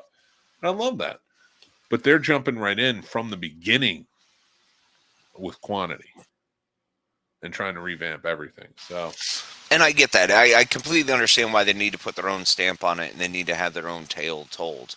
We have to get the Snyderverse and everything that there's a lot of hangover from the Snyderverse. There's still a lot of feeling and a lot of look in all of the DC movies that tie directly back to the Snyderverse. So I'm happy to get past it. It's fine. Does it suck we're losing Henry Cavill? Yes. But if they want to keep him open and bring him back for Kingdom Come, I think they could do that. I think they could work their way to something really cool like that, and we could get Kingdom Come, and then they could pursue other stories. I don't know. We'll see what we get, man. It's DC. I have zero faith. Yeah, it's fair. Radar says, quit your Netflix gig to play Soups. Fired 2 months later. Well, that's what you get for hanging out with the Soups there, boyo. It's true. Honestly, I think Gunn is making the right choices. DC has been a bit of a mess, to say the least. It's time to move on from Snyder and let him make movies. I have a question. Will we still get Aquaman 2? Any chance it could go to the back row route? I'm a huge fan. I think that and The Flash are coming out. Supposedly Henry Cavill has a cameo in The Flash. Yeah, I can't believe they're still going to release that movie. How crazy is, after everything that's going on, every change they're making, everything they've canceled so far, it seems like everybody forgot how much of a monster this dude is. Yeah. And that's it. It's just kind of like it will quietly go away. That's so ridiculous. Yeah, I am not excited for anything that they're putting out for that very reason. So, Radar, I hope he didn't leave because of that. He didn't sign a contract yet when he made the announcement. That is what I read when I was digging into this. I don't know. There's probably more to it. Jason already recast him. Did they? They recast who? Spider-Man? Not Spider-Man. Superman? No, they didn't. Maybe. I doubt they recast him like that. I'm sure they have an idea of what they want to go with, but I doubt they recast. Something would have come out.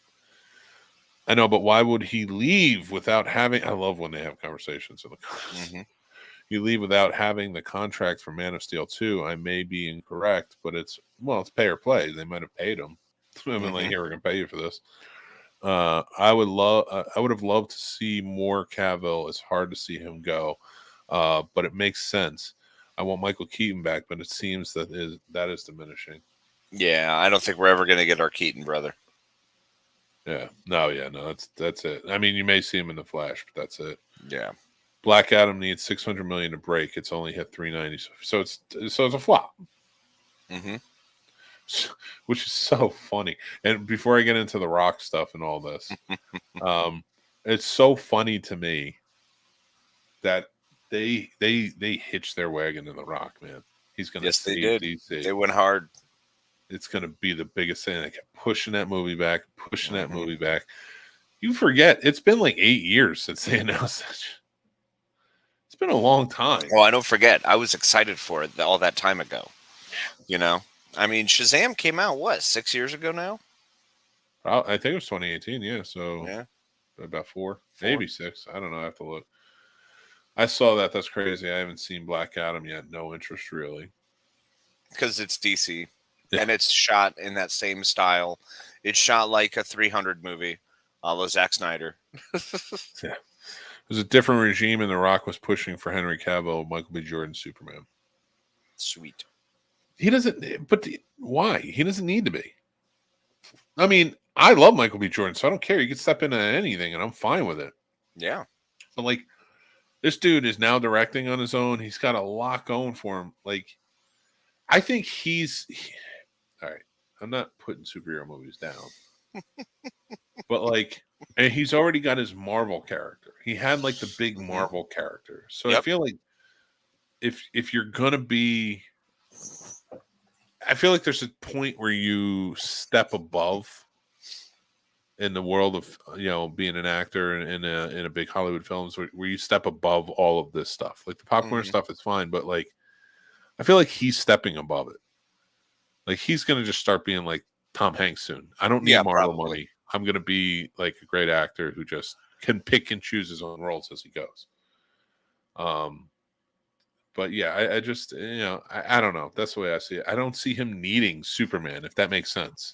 I don't think he needs it. I think it would be nice to have it, though. I don't know, but I don't know who he is. I don't know if it's one of the roles he wants. Who knows? Yeah, maybe. I mean, but it's also one of those weird moments. Would you say you don't want Superman? If someone came up and was like, "Would you please be Superman?" Yeah, Wouldn't you want to be Superman, Mick? no, No. nope. They came up and offered Superman. You'd be like, "Nah, I'm cool. Hey, can I be Firestorm?" No, it wouldn't even be that. Like I would be like, look at me. Why are you hiring me? Like there's a clear, decisive look. And now I'm not saying race or anything. I'm talking about my size. Okay. What if they're saying that within 6 months they're gonna have a full team on you with you, helping you out, and gonna get you in shape, gonna have you get your food diet set. They just need you as Superman. Nah. I don't fit. Like Michael B. Jordan, he takes on the role. He's gonna fit. He's a great actor. True. And he's in like impeccable shape. Right. Like he fits into the Superman mold. I'm saying I don't know what I think he's like too big for it in a weird way. He's too big for the BS. I guess. After Just Mercy, I mean, how could you not? I love that movie, by the way. That was a great movie. Amazing movie. He's phenomenal. For me, it's like you're too big for it in the sense that's like there's a lot of turmoil with this. Like when you go to Marvel, there's not a lot of turmoil. You're just kind of like you're doing a role and that's it. Yeah. DC is a headache. Anything WB is getting that way hard. Yeah. If it hasn't been, I mean, in some way. So why wouldn't you want to be above that? You know what I mean? Like why wouldn't exactly. And I think he is. He's at that status where he can be like, no, I don't want to play Superman. I don't think Henry Cavill's at that status. Nope. But I just like for a big star like that, why take it? Why even mess with it? Just for a headache. It'll be Chris Pratt. We all know it's going to be Star-Lord. Star-Lord is Superman. Star-Lord all day, every day. We're going with a younger one who's older. Who's like somewhat older. I don't even know how much. I don't know who would be. It'd be interesting. It will be interesting. I watched Let It Snow yesterday. Which one's Let It Snow? So Let It Snow is one with it's like a Love Actually vignette story, but with this is we're kind of still in the realm. I promise it will circle back. I believe it. It's the young lady who plays.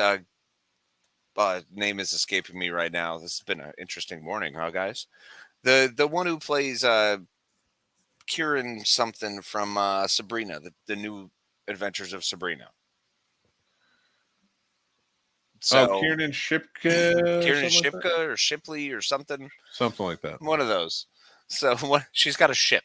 There's a ship in her name, but she's not the strongest ship in the fleet. She's not the strongest. Not the strongest. She's the other ship. It's a ship, but it's not the strongest. It's a ship K. So, like... Speaking of which, get your strongest ship in the fleet t-shirt now. That's snobsmerch.com. Would you like to have the greatest gift ever? If you can't afford my NFT, get a Scene Snobs mug. It's going to blow your mind. And be entered for a sweepstake chance to have dinner by yourself. Because I'm not offering anything. I'll stare at you through the glass and point at you along with all my other rich friends and go, look at the poor person eating. I don't know how amazing dinner would be with me, but it's what we got. It's what we got. It's what we got, folks. You have to come to me. It's what we got. Yeah, we're not going to pay for the airfare. You come to us. You have to find your own accommodations. Exactly. So I'm watching this movie, Let It Snow, which is a really fun little vignette story of Christmas, but it's that high schoolers kind of like love story, and I'm way too old for that story now. Like I can go back and watch Can't Hardly Wait, but watching new ones is weird. So Yeah. so now I'm watching it, and I'm literally watching it as the parents going, I can't wait to catch my daughter trying to have a party. I cannot wait. Oh, I'm going to leave the room and just take a moment and have to come back before I start just the ripping, because it's like, this is too good. I need to just sit in that. So I'm excited for but needless to say, that whole thing circles back from the Let It Snow. Is I'm excited for the young actors. I want to see them come out with more stuff. I'm tired. I don't need to see the old version of this anymore. You know, if we want to go to DC and want to have more of that, do Young Justice. You know, Young Justice was cool. Well, I'll take that. Yeah, I and that's a great point. And I think like my comparison is to this is like, so Hallmark movies. You get celebrities in Hallmark movies. Oh, absolutely. Lacey Chabert, bro.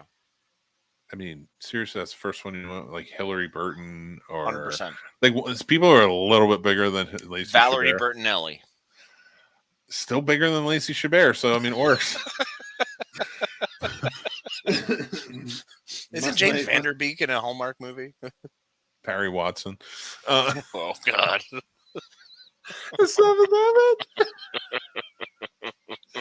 So like for me, that's the level of Hallmark celebrity.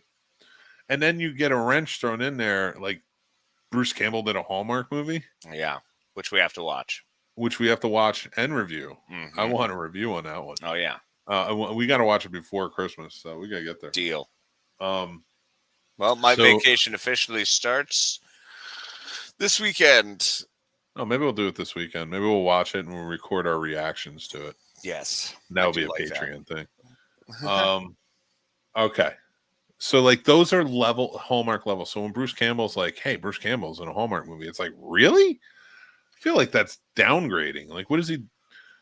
For me, that's Michael B. Jordan with Superman. It's like, that's a downgrade.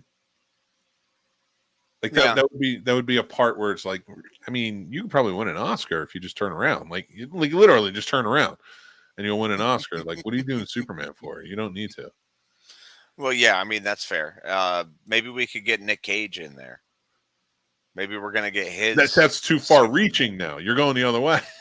Like now we can get the really old Superman. Why don't we stop this middle of the road BS and just go all the way and just commit to ancient soups? Like I feel like Brandon Routh would have a better chance of playing Superman again than Nick Cage. So if they brought him back for like Flashpoint, a new Flashpoint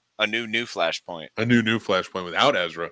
You know what's really funny is the fact that DC Comics had to reboot their actual comic book universe twice, multiple times in the past 20 they years. Screwed it up the first time so bad that they had to go back and redo it. So it's not just the New 52; it became the all New 52. And you know what the funny thing is? People forgot they rebooted it before then too. Oh yeah, they had the Final Crisis. The Final Crisis, yeah. And they rebooted and they got rid of characters and brought in new characters and molded characters.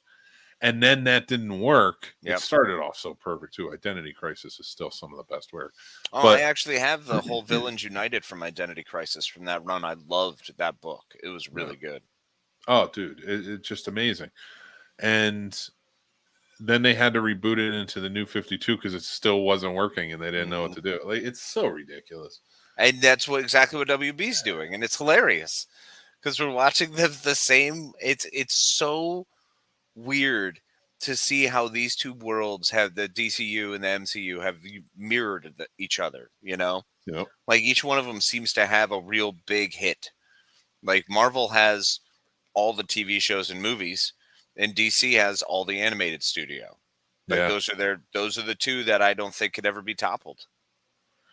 Yeah, no, it's funny because Marvel's animated movies are good. They're very good. They're not on the same level, but they are good. And I remember when they kind of like Iron Man took off. Iron Man was a big hit, and they started making more animated movies with all these characters, kind of build with it. Did TV shows, stuff like that. And it all sort of fizzled out because everybody was just like, well, but it's in live action. Mm-hmm. Like, why do we have the live action? And it makes sense. And I think that's what Disney was like, well, let's do that with our other movies. Our other properties, like, princesses and stuff. All the princesses and stuff. Let's talk about what are these other chick? What are these chick movies? What is that? Radar says, but why would you announce all these before a year of 4 movies? I don't know, because it's stupid. Because the 4 movies don't even mix with the movies they want to do. Exactly. They're just getting them out. That's it. It has to be clauses in contracts that says that these movies have to come out. They don't. There's no way that, and they were able to get away with it on Batgirl because she's not a huge star yet. I bet you Ezra and what's his name, Jason Momoa, and all them were like, no, this has to come out. Like Amber Heard definitely was like, this movie needs to come out. I need to make money. She has all 4 minutes. She needs her 4 minutes. I got a Jack Sparrow to pay off. I legitimately was looking through actual comic books the other day, and I saw someone. There's a big Mira, and I was just like, I just have no interest in this character ever. Never again. No, Never. She ruined it. No, it's been shot. You should come over and help me put together my comic book collection because I'm like falling behind. Like I'm caught up. I purchase my comics every week, but I have to go and start putting them in order. I need to take a day where I don't do anything for the Scene Snobs, or like my family or myself or and just work on the comic books and get them in order. Dude, I have tried so hard. I have my comic book checklist, so I could definitely send you. I've got my whole spreadsheet. I have them. Like I have them like, because the ones I've had for a long time are together, and then as they go on, the newer ones are all together. I just have to go through them all and put them in order. Because I've been collecting everything for like the past 4 years or so. That's been coming out each week. So like, there's just too many, and I don't have them all in order. Yeah, so I know. I get that absolutely. Yeah, I've got entirely new sets and new runs of stuff that's all I haven't even touched yet. Like Rain was one that I've only literally gotten through one comic of. I finally finished Slumber. Slumber's amazing. I was a 6-part run. Really good. Highly recommend, about a girl who goes into people's dreams and is kind of like a Constantine, but instead of taking out demons, she hunts them in the dream. It's pretty dope. Oh, that's cool. Yeah, it's a lot of fun. It is a really good one. There's a ton of people commenting. The Witcher was recast. Yep, Liam Hemsworth. But I mean, that could change if Henry Cavill does come back. They would either just offer Liam Hemsworth another part, like write something for him, or they would pay him astronomical amounts of money. But it is kind of a dick move. I am interested of seeing what is going to happen with all of the changes. I'm not happy about them not doing Batman Beyond. Been waiting for years for that, and with the GOAT Michael Keaton. This is our fault. I'm gonna be honest with you. DC's reckoning right now is our fault as the fans. We screwed up. We like certain things. We got too vocal, trashing stuff, and don't get me wrong, Batman vs Superman theatrical edition sucks. It was awful, and I will forever hate it. Yeah, no. But they made it strictly for fans, but didn't have any idea what the fans actually wanted because they didn't listen to them. Right. So this was who would be great and would be completely astronomical in the amount of money it will make? A Batman versus Superman movie. And it did. Because people are going to go see a Batman versus Superman movie. But I didn't even go see Justice League. That's how bad Batman versus Superman was. I did not see that in theaters. Yep. It upset me so much. Oh, I went and saw Justice League in theaters, which is another reason for me to hate it as much as I did. So I'm going to go see it together? No, I saw it with Billy. Okay, fair. Wish I didn't, but I did. All right. I know you got to run real quick. So I'm sorry. I have got to run. I'm sorry, guys. I will be back. He will be right back. So let me rant on this a little bit, and I'll go over your comments and stuff as we do this. So we did this. They put themselves in now, and I'm not saying WB is completely innocent or anything. They're not. Of course they're not. But we were the ones that complained so hard, trashed everything, didn't do this, didn't do that. As the fans, we said we would, and now turn around. They're trying to do anything to damage control of this. They're trying to throw anything into a movie to catch up to Marvel as they can. And the fact of the matter is, they didn't. They screwed it up, and now we are here. They had to. We let them screw it up so bad by either accepting or not accepting what they're doing, not saying in one clear voice, like, this isn't working.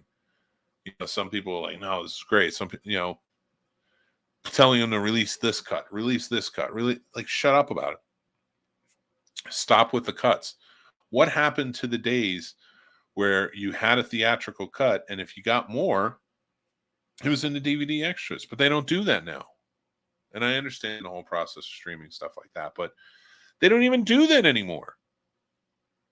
It's ridiculous, and that's where these cuts should be coming in. But no, now everybody's release the cut,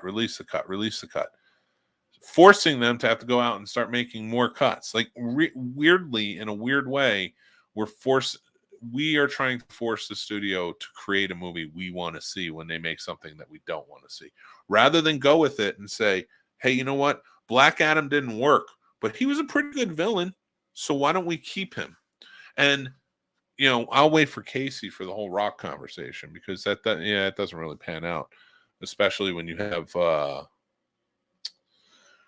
movies like this that are, it doesn't pan out because The Rock is not making it easy, you know, and he really isn't. He needs to kind of like slow down a little bit with, you know, I understand biggest movie star in the world, he loves it, but calm down. And I'll save that because I do want to get Casey's opinion on it. But, like, he should be, you know, if you're getting these actors like they do with Marvel, have them show up in other places, have these cameos come in, these little things. But stop making cuts when somebody doesn't like something. Yeah, Joss Whedon's an asshole. Joss Whedon screwed up and he created havoc. But there's no reason you couldn't make a Justice League 2. They made Avengers 3 and 4 without Joss Whedon. You know, and Marvel doesn't talk about it. They're just like, they're there. Watch them if you want to watch them. Don't watch them, whatever. But they are there. I just think that we are becoming the issue here. And the fact that for so long the WB was like, well, let's change it. They're asking us for change. Let's change it. Let's do this. And then you turn around and you have James Gunn step in, and Peter Safran and the head of who took over the WB, David, something I can't think of his name. And they're like, you know what? No more. We can't listen to what you guys want anymore. If you want a good product, we have to just start making it. And that's where we're at. That is where we're at. And now we hate everything that's going on, but we can get over it in a month or two anyway. Michael B. Jordan pitched a Superman to DC. That's why I mentioned him. Did he pitch? Because I heard he didn't pitch. I heard that they wanted him for that. And that's where that rumor kind of went out. I don't know anything about him pitching it, though.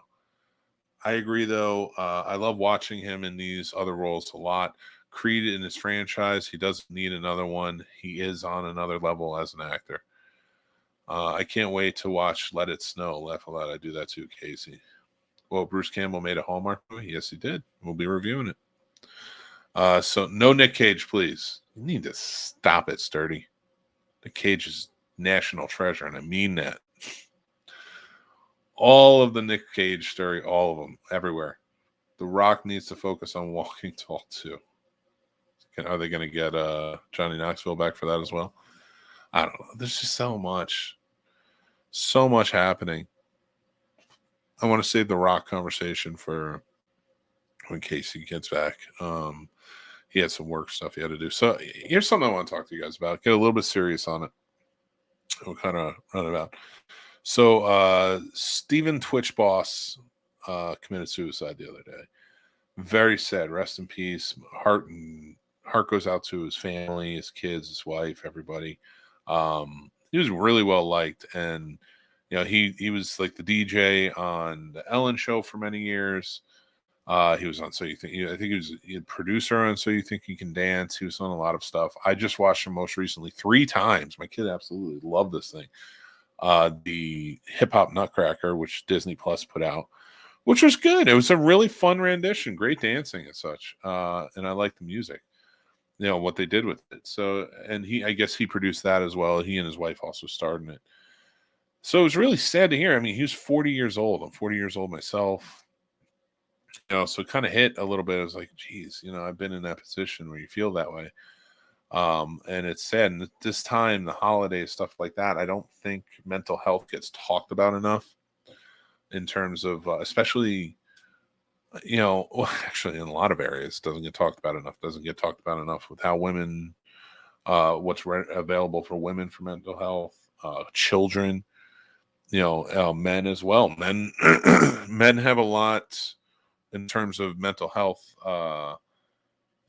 stigmas, where we're not supposed to go and do this, we're not supposed to go and do that. And it's opened up a lot in my lifetime, even watching it from like as a kid all the way till now, and the change on what mental health looks like and how we handle it and things like that. It's actually a really wonderful thing to see. But honestly, like seeing something like this celebrity is just, he's done so much, and he's got this family and so many things, and he still has these demons that are hidden that, you see what happens with suicide, and he's not that old, and it's scary. It's a very scary thing.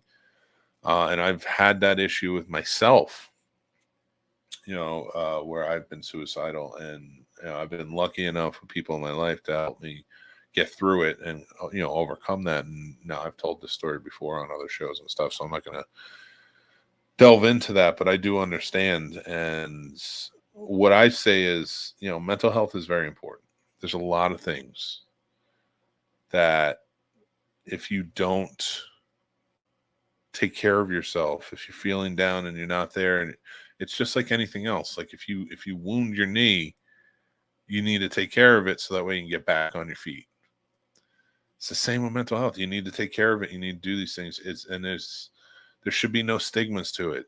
It's like going to see a doctor if you want to get that help to help you not think that way. And again, I understand those feelings where you're sitting there by yourself, telling yourself, I don't mean anything. I'm not important. What am I doing in this life? And you're constantly in your own head. It doesn't matter how many people are in your life, because that's just how your brain operates. And it is. And it doesn't have to operate that way by yourself. Like you can get help. You'll still have those feelings. There'll still be things that step in, but it's just, don't get to this point. Don't ever get to the point where you're just like, I'm better off gone, because that is never true. It's never true. So go there's, and I probably, this isn't a commercial for anything, but you see like the website BetterHelp, or I went to psychologytoday.com, and I flipped through all of the mental health professionals in my area when I found my therapist. And I did a lot of research for it, and my wife and I often will joke because she's been through quite a few therapists since then. And the reason being is like she's trying to find the right fit for her. And I think that is very important. It's like almost like an interview process. It's like a dating process in a weird way. Like this person's going to be in your head. This person's going to be helping you deal with things. Find somebody you can relate to, talk to, will make you feel at the end of it, even if it was a session that had you crying the whole time. At the end of it, if you can walk out and feel relieved, if you can, and that relieved feeling will eventually turn into, I feel great. I feel really good about doing what I just did. And each time, every session I have one every other Thursday with my therapist, same therapist I've had for years now. Wonderful guy. And every time I leave that session, I feel good. I feel really good. It's helped me change a lot of things about myself that I was very happy to change. It's helped me cope with a lot of things that go on with my depression and my bipolar. And none of it in any way, shape, or form do I ever feel ashamed to admit doing these things. And I think a lot of people have that, like, well, how are people going to feel about me? How people feel about me if I start therapy or I do this and, and try to get help. I found that the people I tell have been very supportive, no matter what, and like from all walks of life, from older to younger to everything, very supportive about it and understanding. And the people that aren't supportive about it, which isn't a lot, aren't supportive about it or questioning or things like that, are people who are suffering a lot, or maybe they're type people whose opinion I don't value. You don't have to value everyone's opinion, and you find out real quick in a lot of things whose opinion you value the most, because then you'll turn around and look and say, I'm just trying to get better. Why don't you want me to do that? So I do think that is very important. And I'm going to get to your comments about this, everybody, and we'll talk about it. But I do think it's important to mention, because I've been there. I've sat in that seat. I have been ready to go. And now when I see things like this, where another guy my age is gone for good, it's heartbreaking. It's heartbreaking, because there's always a way out. It doesn't matter how upset you feel or what you've been through. I will tell you, my therapy has helped immensely, and it's helped me become a better person. And that's the only reason I wanted to come out and speak about this, because I've been doing it for a while, and if it can help somebody or inspire somebody to go and try and get that help, go for it. Jason says, you're right, it was something they wanted Michael B. Jordan for. My fault. I just did the thing I hate and shared it falsely. Yeah. Nice going, ruiner. I'm happy mental health is getting talked about a lot more nowadays versus back then. We were growing up, was taboo to discuss. Yeah. Oh, yeah, big time. So sad with JDF and now Twitch. We need to remember to hug each other and let them know they have you. Yes, I 100% agree. Honestly, don't know what to say to someone who has those types of thoughts, but I'll always listen. And that's the key. Just listen. What pulled me back from it was a friend who knew I was in trouble. He may not have known what was happening. He may not have known where I was going with it, but he knew I was in trouble, and he made sure to call. He made sure to be there. And it really isn't much. It really isn't much just to be there. Let me listen to you. 988 hotline if you need help. Yeah, absolutely. And you should call it. I hope everyone here is doing great mentally. This hits home. Yeah, I'm with. Oh, Casey's back. What's up, buddy? Hi, buddy. Did you hear the news? What news? I walked in and we were talking about mental illness and the fact that it is very important for us to continue, having those discussions and talking with each other and being open and being there for one another and remembering that we all struggle, man. It's okay. Don't feel like you're alone. That's the worst thing you can ever feel, is alone. There's always someone out there, always someone willing to talk or at least hear. So you're not alone. I will tell you one thing I've learned through all of this, even with the alone, you are not alone. Mm-hmm. There are people who care about you. And there's ways to cope with being alone. There's ways to deal. And I think if you're looking for that sort of help and you do feel alone, like, find it. Because now you haven't exhausted every effort. Mm-hmm. Killing yourself is a big deal. You're gone forever, and nobody wants that. Yeah. So exhaust every effort before you do. I think one of the biggest things is, when we put ourselves in the mindset of that we've made a mistake and that you can't come back from making mistakes. But the whole point of being human is to err, is to mess up, and it's okay. And it's all right. Nothing is ever so bad. So it's true. I agree. Who wouldn't be supportive of someone that needs them? Listening isn't hard. Exactly. Lend an ear. What did you say? What did you say, Jason? I didn't hear you. I wasn't listening. Hey-o. He's got jokes, this guy. So what news are we talking about, my brother? Well, I wanted to get into the situation with The Rock and the speculation that is coming around now.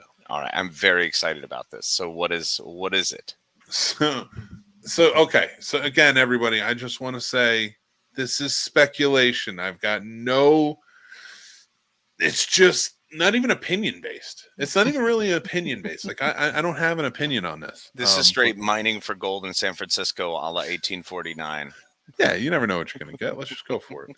Why not? So I told you about how The Rock and his team may have leaked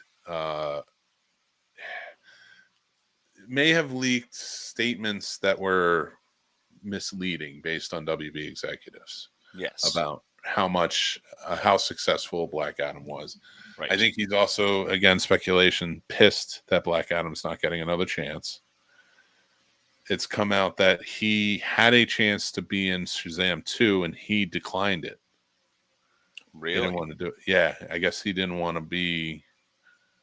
I got to be honest, again, if we're just speculating here and it's all opinion, or even if we are throwing in opinions and stuff, I really think he doesn't think that he should be up against Zachary Levi. And I think that's why Henry Cavill's Superman came in to Black Adam, which doesn't really make sense to the whole storyline. Right.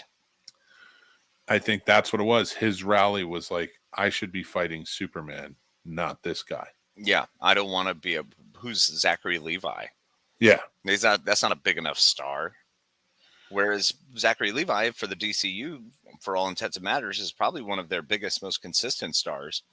So far, I'd say Shazam is one of their better movies that they've put out. Yeah. I'd say Shazam and Wonder Woman. Yeah. And Wonder Woman 1. Like, because everything else, like, I liked the second Suicide Squad movie. I liked the Snyder cut of Justice League. There are things I liked. Sure. I like Man of Steel. Yep. You know, I enjoy it. I'd say Man of Steel is one of the better ones out of everything you just named. But I'm absolutely a fan, but they're too inconsistent.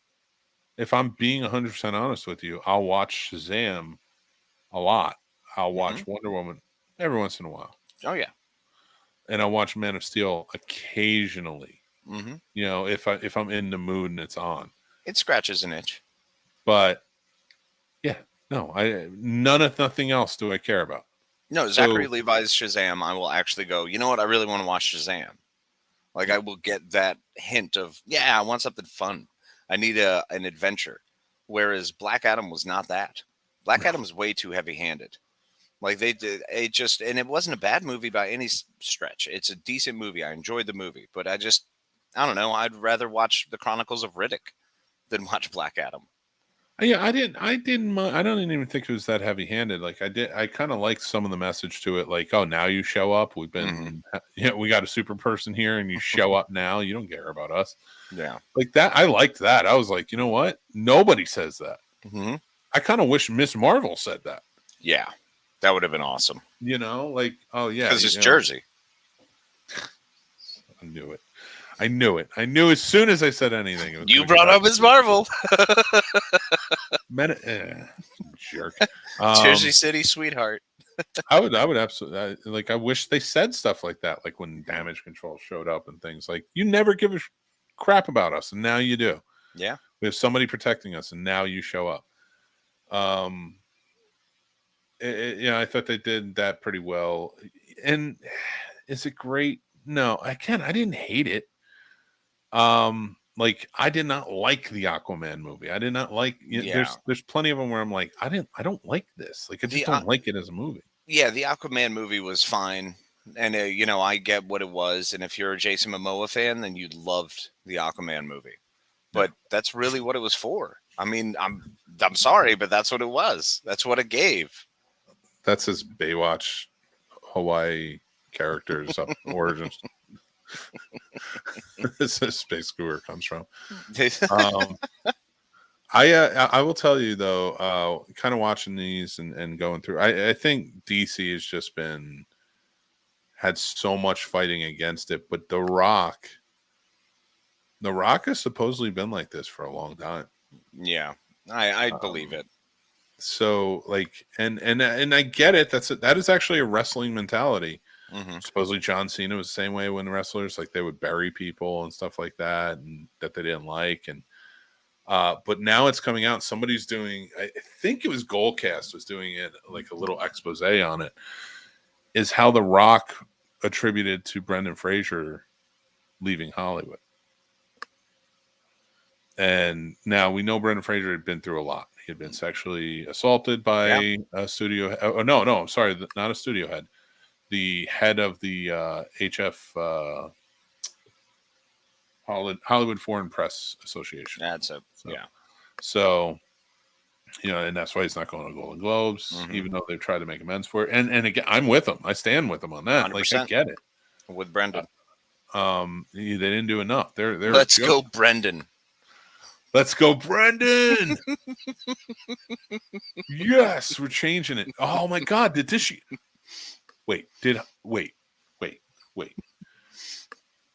Hollywood and the fans orchestrate it so that way the Let's Go Brandon can turn into the Let's Go Brendan movement? I don't know if they did, but it's too good to pass up.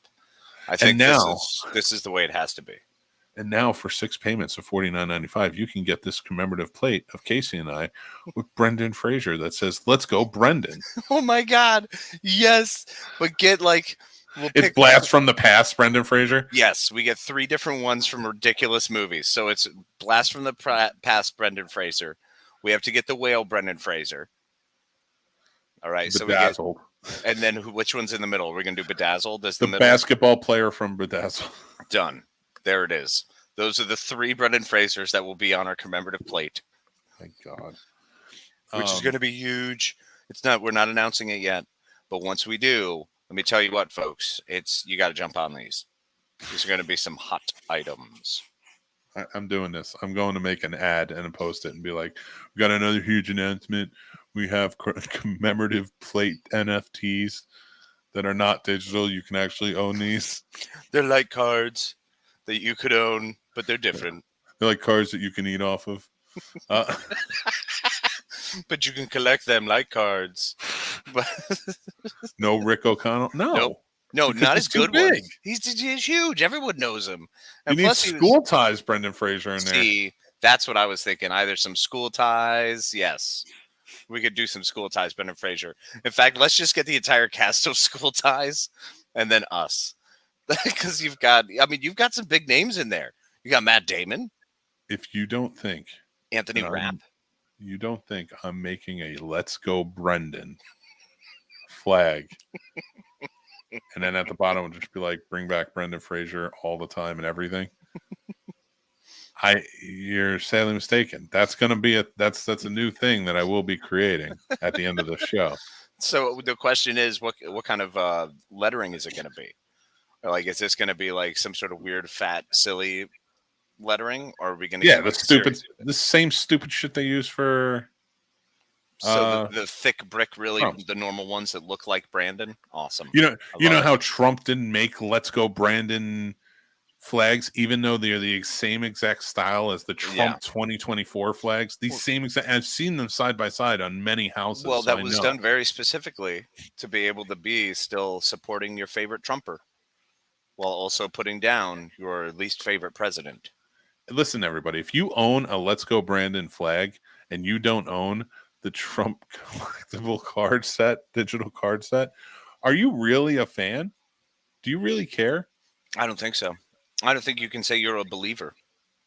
In fact, I think you sound a lot like a believer to me. I think Trump should be the new Superman. Oh, absolutely. That'd be great. No, I think we should change his name to Trump Man, and he should wear a power tie. I decided not to name myself Kal-El because it sounded too foreign. So instead, I am John J. Superman. I'm changing the character name. There's only one person who can play my adversary in this movie, and that is The Rock as Black Adam. That's all I will accept. But I will not have him as Black Adam. I would have him as Lex Luthor. What about George of the Jungle? No, he's too big in that. That was also like hearing how he tormented his body. That's one of those things is listening to Chris Hemsworth and all the other guys who got huge during the Marvel run, the initial Marvel run, and just physically jacked, like got massive, got big and bulked up for it. All of them just complain about all the, like how much they have to eat, what they have to do their body, what they're putting their body through.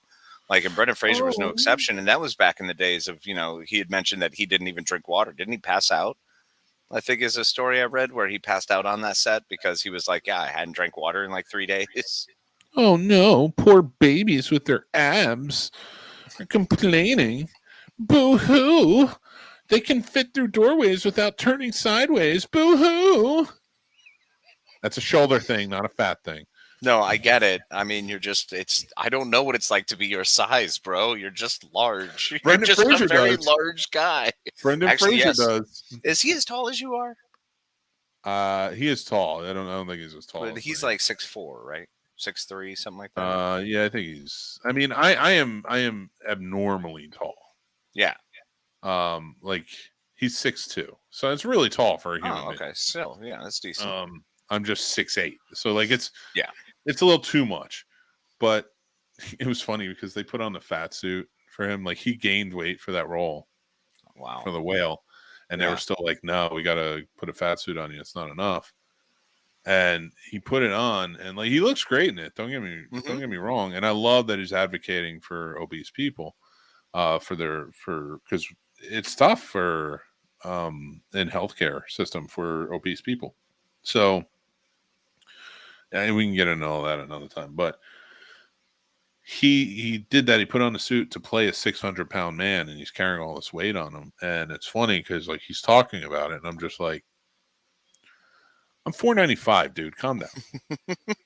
I still do stuff every day. Like I still and I see the 600-pound life. That's like when people really have just been given up. Well, then my 600-pound life, I feel like just me. This is part of a mental disorder. I'm not saying these people are bad people. No. I'm saying I am confused by how you get to that point. You know what I mean? Like that's one that's always thrown me. It's just like, I understand reaching a point and going, okay, I've put on weight or I've added a lot. But to get to that, to where it's just eat yourself into a hole, man.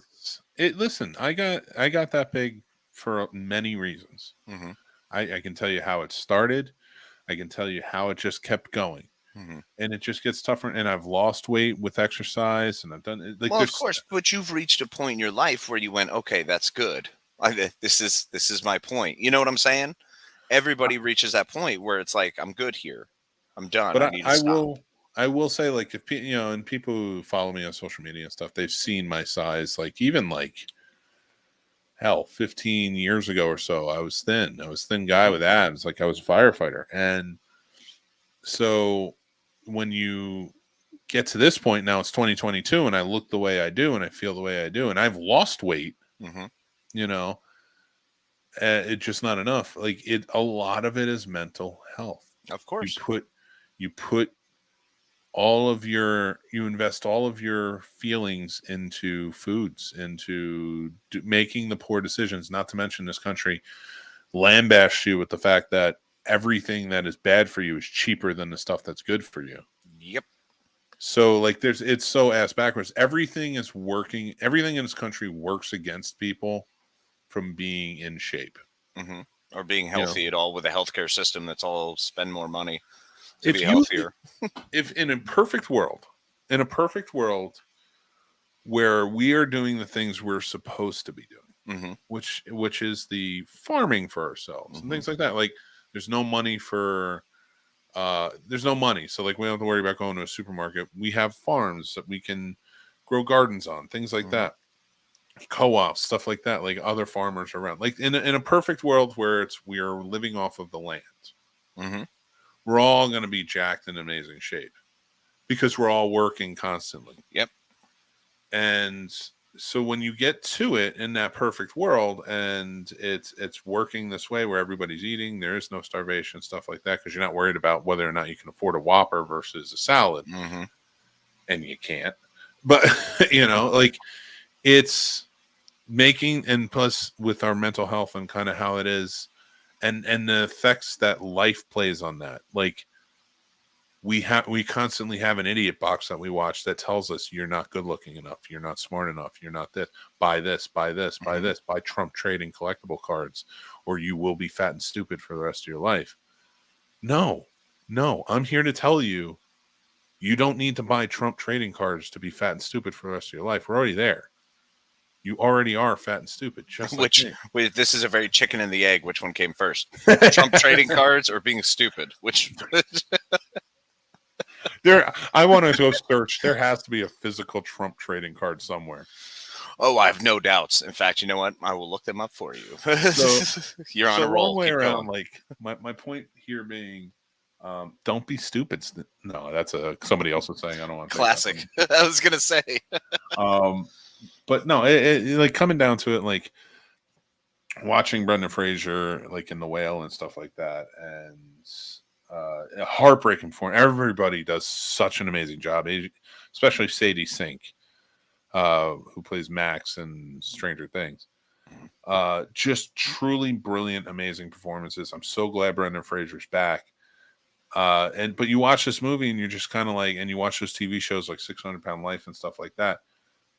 That happens because of mental health. That's not happening because of just sheer laziness. Like your mental health is pushing you to a place where you don't have the energy. Like there are times, like when I was going through my separations with my wife, and just the hardships we were enduring, just in life, I had no desire to work out. I had no desire to do anything or eat good. Like you just don't care what you're doing. Mm-hmm. And I was seeing a therapist and stuff like that. So like I've built out of that. Like now it's day 16. And this month alone, because I'm doing the 3,000 push-up challenge, I have done 1,520 push-ups up and like till now. In this one, that's more than I've ever done in my life. Dude, that's amazing. I'm so excited that you say that. It makes me so happy for you, my friend. And I've lost like my frame is getting so like my wife is like very surprised because she's like, wow, you're like it's very solid, like which she knew because when we met, I was going to gym every day and I was in good shape, like still gut, but in good shape. So she's like seeing this now and sort of this transformation, and it really isn't much. And I had to change my mind frame, and the way I did that was in October, I was like, listen, I'm going to start eating crap because it's Halloween, Thanksgiving, and Christmas. Mm-hmm. So I was like, but if I'm going to eat crap, every time I do, I'm going to walk 1,000 steps. There you go. And so I did that. And I did that in October. And then I wound up doing like, between 6,000 and 7,000 steps. Mm-hmm. And it started hurting my knees. And then I did the 60-mile challenge in November. And I did that every day. And I reached that at like the 19th. And then like every day after that was extra, which was good. But I realized like, okay, I can walk this amount. If I walk this amount of miles every day, 3 miles a day, I'm not hurting my knees because I'm not pushing it harder. And I'm going to be able to reach my goal. So I did that. And I walked the 3 miles a day. And then I saw the push-up challenge. And I was like, I need something different. I need something. I'm still doing the walking. I'm not walking for 60 miles a month, but I was like, I need to change it up a little bit. I need to do something different. Mm-hmm. Right. So I decided I'll do the push-ups. And now I was like, I'm going to have to break these up. Some are going to have to be done on stairs. Some are going to have to be inclined on stairs. Some will be on the floor. Like it will just have to be, because I can't do 100 push-ups a day all in one spot ready to go. And yeah, you got to figure out what works for you, of course. Yeah. I'm going to have to do like 10 here, 10 there, 20 here if I can. And now I'm up to each burst is 20. I get 20 done. And for my inclines, I'm down another step. Awesome. And then I jump on the floor and I do that. So like I'm trying to get a good blend of each and shift it to a point where they're all on the floor or I'm declining. Mm-hmm. With my feet up. Right. So, and work towards that. And it's going, knock on wood, it's going well. Even with a kidney stone right now, I'm still able to get them done. But yeah, but everything sort of works against you. Because again, once your body is like that, you get kidney stones or you get this or you get that. And then it makes you even lazier because now your body and your mind are completely like, I'm just done. Because it hurts to just move and function and try to walk. Yeah, I get that. Absolutely. But I'm going to be in shape for Carolina Fear Fest. A good shape. I'm not going to be in great shape.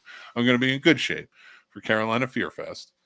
and continue this trend of like doing the push-ups and stuff like that. I think next month I'm going to do tricep dips. Oh, yes. Oh, So, buddy. and I'm adding. I'm not taking away anything. I'm adding.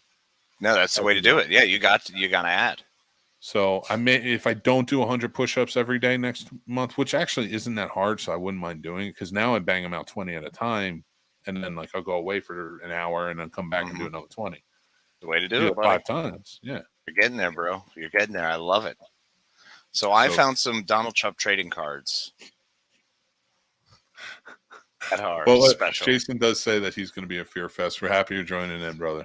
Snobs I'm Nation. so excited for him to show up, man. Thank you, Jason, for coming. It's so great. I hope to see so many of y'all at Fear Fest. It is one of my favorite experiences of the year.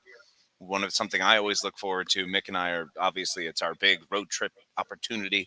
Oh yeah. So we're always amped, and to be able to see people and just hang out, it's kind of the whole point of doing this. So it's very exciting. Yeah, it's I can't wait. And we're gearing up. They're starting to I'm so happy when we get those little messages. That's like, hey, what do you guys think about this? And it's like, oh, it's starting. It's starting. They want us back. We were always worried because every year we don't get asked back until January. Yep. And we're like, I don't know if they want us this year, or like they're going in a new direction and doing something different. Yep. And then like we went down for Devil's Playground, which is Steph and Des who run Carolina. They run that as well. Yeah, down at Kansas Farms. Yeah. And we were like, yeah, go check them out. They're doing their winter lights now and down there. They have the Grinch and everything. Like, it's very cool. It's a very cool experience. So we get down there where they're like talking about Fear Fest. I'm like, so are we going to be invited back? Like, we were just like real coy about it. We both were like trying to be all like, hey, so just, we want to promote. Like, and, it literally felt like me trying to ask a girl to dance in middle school. Yes, it did, didn't it? 1,000%. 1,000%. I was like, I don't know how to do this anymore. Gee golly willikers, you sure you want to go like move our feet and hold each other gently from full arm extension away? and for all of that, for everything, for it to be, for them to be just like, unless we tell you, just assume you're always doing it. Yeah, that was amazing. It was so great of them. So Sturdy, it is the last weekend in May. It's Memorial Day weekend, and I'll give you the exact dates right now. It's going to be the 26th through the 28th, are definite dates. We usually get down there that Thursday. But yeah, if you want to come out, man, you should come out. It's a lot of fun. They're going to have a great guest list this year. I can't name anyone right now. No, they're getting ready to start announcements. And so we're going to keep our mouths shut and let them do the official things. Jesus Christ, Casey, how much did you do? What? Oh, how much research did you do? There were a lot of them. There were way more than I was ready for. Hold on, I gotta add this because this is hilarious. Some of them are great, but there were more. There were more, by the way. These are only the ones that I snagged. This is the presidential. That's a 3. The item that was listed above that was a 3 foot by 5 foot flag in that very picture. It is that picture, which is just hilarious. But I don't understand his signature. Look at this How is that Donald Trump? I don't know. How does that work? He looks like he has too many M's in it. It looks like what I used to do when I wanted to like pretend to have a big, long, special name. So I would, extend everything and make it larger than it is, more grandiose. That does not look right. I want to pull all of these up and just flip through them. Oh my God. You found so many. You have no idea. They were so good. Here's the messed up part. Most of these that I'm looking at that you sent me are just, oh my God. Yes. Oh, please tell me you found it. And I'm buying it. Yes, he found it, folks. I'm buying it. I'm not telling anybody until after it's purchased. That is one of about 4 where they superimposed his face on that card. So there's when you bring it up, I'll describe more. But this one is special because you get the actual signature. So I that's a am big deal. purchasing this as we speak. I am not. Love you for that. I am purchasing this on the air, and I'm not showing it until it's purchased because I don't want anybody buying it from me. There you go. So this one is really neat because, as we can see, our president Donald J.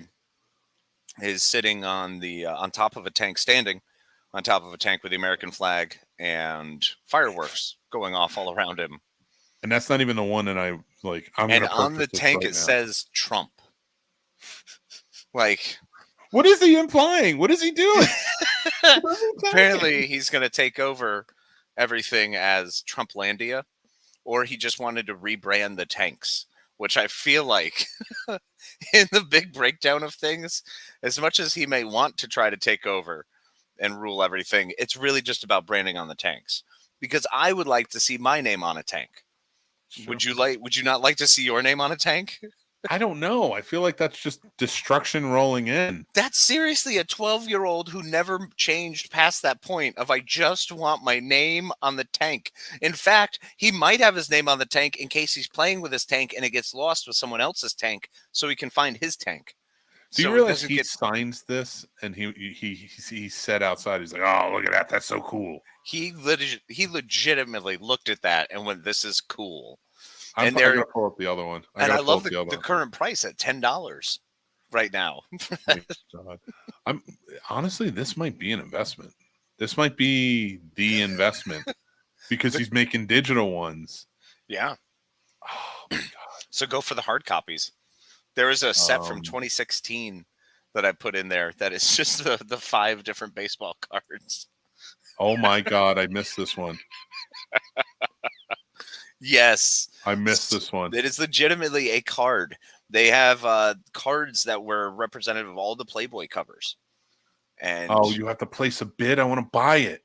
I want to place a bid. I just want to buy it. I do. I just want to buy this card. Why well, is this not he's letting just me do standing that? there being super presidential. God. Is it bad? Is it bad that the card that I'm bidding on that I still think is the best card of all time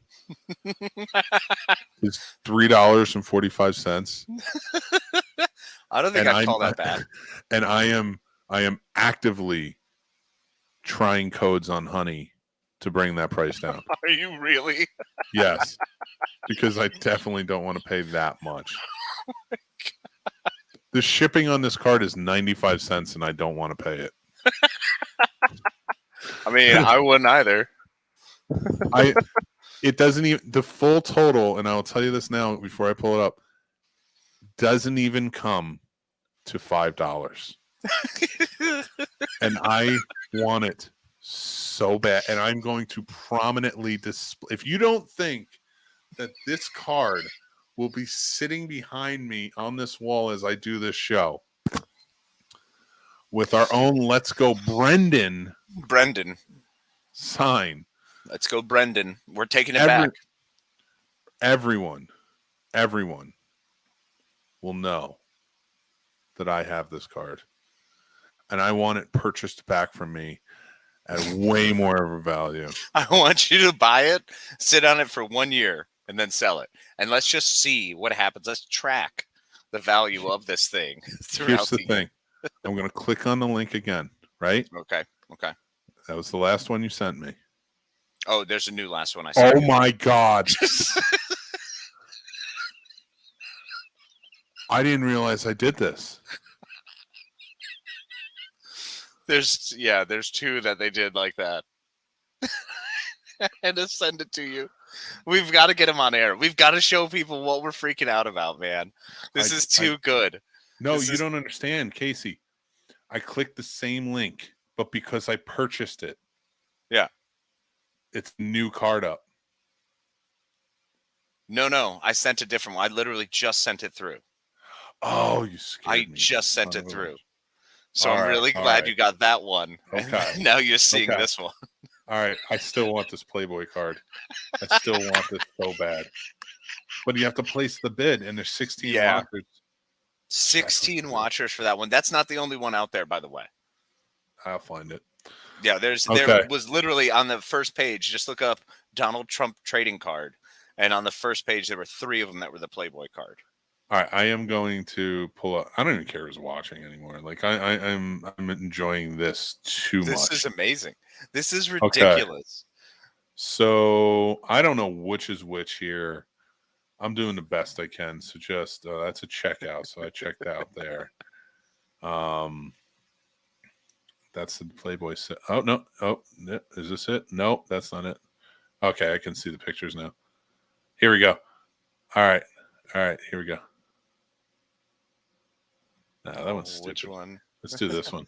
The all gold one? Yeah, the all gold one. Oh my Which God. again, I want to buy now because it says 2024 on it. There's a set of 12 of those for $80. Might have to do that. Right? That's what I want to give out as stocking stuffers. I want. That would be the best. Imagine trying to put them in a card, like, because it's a card, so you should be able to put it in a Christmas card. But having giant gold ones, a giant gold thing falls out and breaks your toe. These are special. This set of 5 presidential trading cards is $12. It's $12, Casey. You know what's sad? Punch me in the mouth. You know what's sad? Is like I'm looking at these and I'm like, I want to buy them, and I think I feel like people who buy Hitler's memorabilia feel like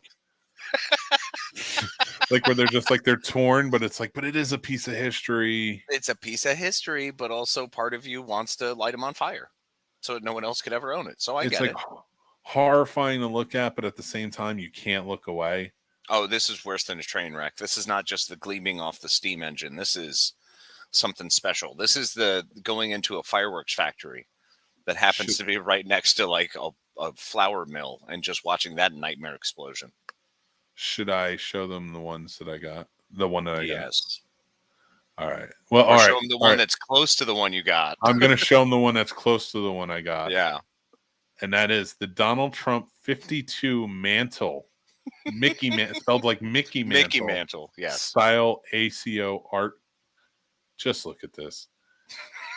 They put Trump's face on Mickey Mantle's body. I don't know. I didn't buy this yet. I'm buying it right now. I'm buying another one. Oh, this one's. I'm doing it on. Am I doing it? Doing it on screen. What are you doing? No, take your information down. This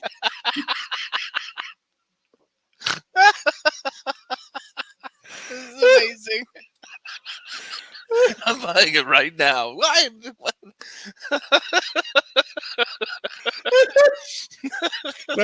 I'm looking now. There's nothing on there that, like, but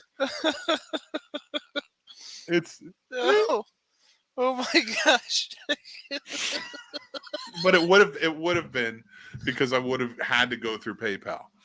But oh my god, dude! Oh my god! So insane. So that's the mantle one. I'm gonna pull this up in just a second. Hold on. All right. And the mantle one's great because I just love that classic vintage baseball card style. And there's actually one baseball card style that Mick and I are very familiar with for a very famous rookie.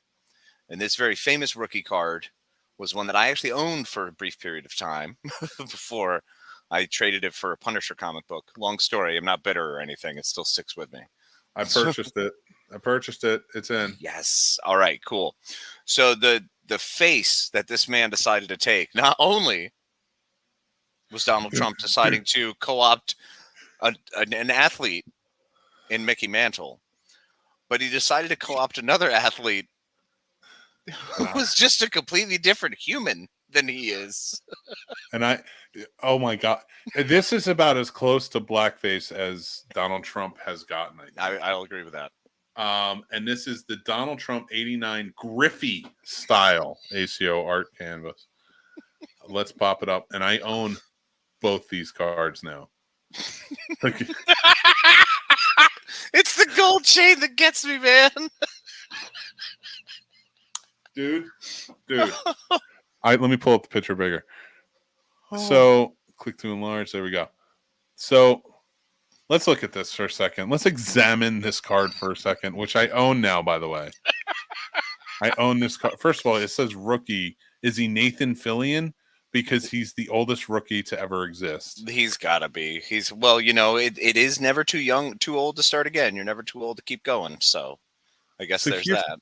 Here's the thing that gets me. All right. It's clearly Ken Griffey's body because he's wearing a change and everything. Of course, they made an American flag change. The American flag pendant. Yep. But he's wearing a white American. First of all, he put his head over a black man's body. Yep. Yeah, I mean, I feel like there's enough conversation right there. I feel like that. And he made his signature "Make America Great Again" hat white in the picture. Kept the marks for under the eyes. Yep. Right. Thinned out that neck, for one. But if you look at the hat, it's not a baseball style hat. That's still the trucker style hat that they come in. It has like the sash across it and such, which has never been in baseball. I'm sorry. I've got the Griffey card up, so I'm just side by side. It's too ridiculous. Send me the link so we can show it. Okay. Send me the link so we can show it. So I'm the proud owner of this card, which is going up on the wall behind me. Oh. If you think that I'm not putting both these cards up, I got to go tell my wife I spent $9 on worthlessness. You are going to be punched in the mouth. Actually, no, she's going to save it for me. I'll show up and she'll be like, "Hey, Casey, great cards," and just punch me in the mouth.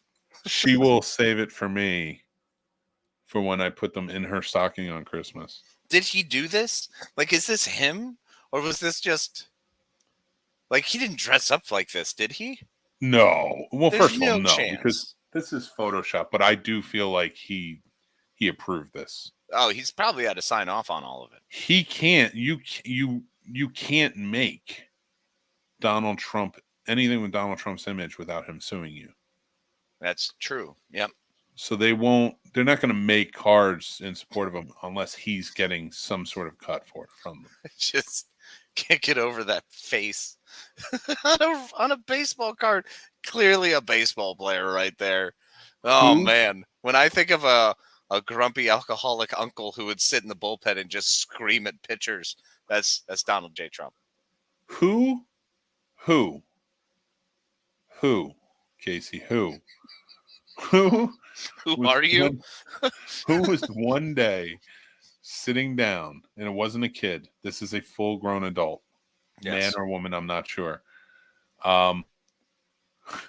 Who stood there and said, "All right, I'm looking at baseball cards. You know how we improve on these? Donald freaking Trump. Let's put him on all of these cards." What do you mean? Make baseball cards with him? No. Put him in the cards. Make him the card. Oh my God. I'm hoping I find a Honus Wagner with him. Like this is the whole thing now. I want to make this the collect all your fake Trump baseball cards. So now that you have two, you've begun the collection. Since I have refused to continue to push your Funko Pop addiction. I love it. So that's the original Griffey card right there. So what did they do?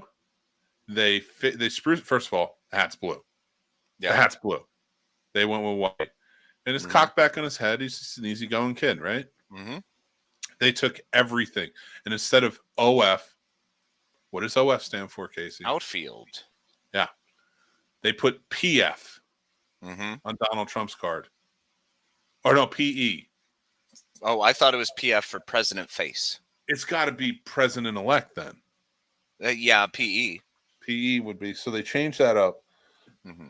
It's the same outfit he's wearing, except they changed his gold medallion to the flag, the American flag. Yeah, and you can clear. It's the same bat and everything. It's the same bat, Casey.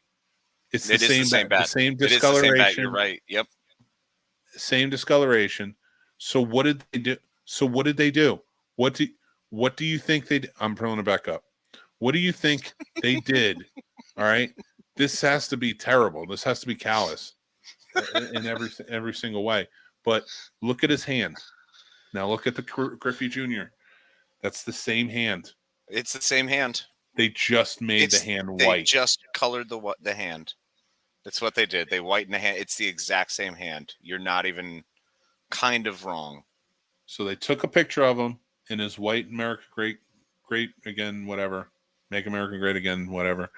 They took his face, put it over, because if you look, it's the same tree line.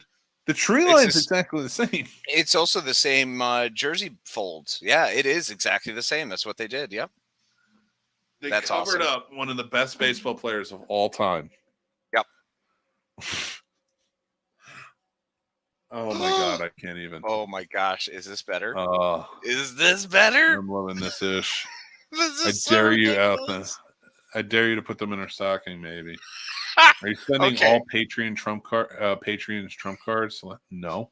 I should, but no. Maybe. This is such a bad one, dude. You have to immediately check this one out. It's terrible.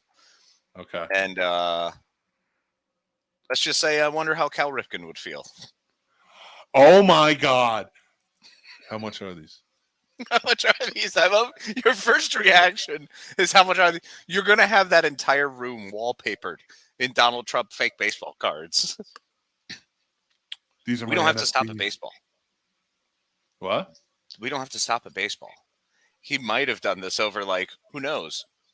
NBA players. There might be football cards out there of him. I'm going to find out.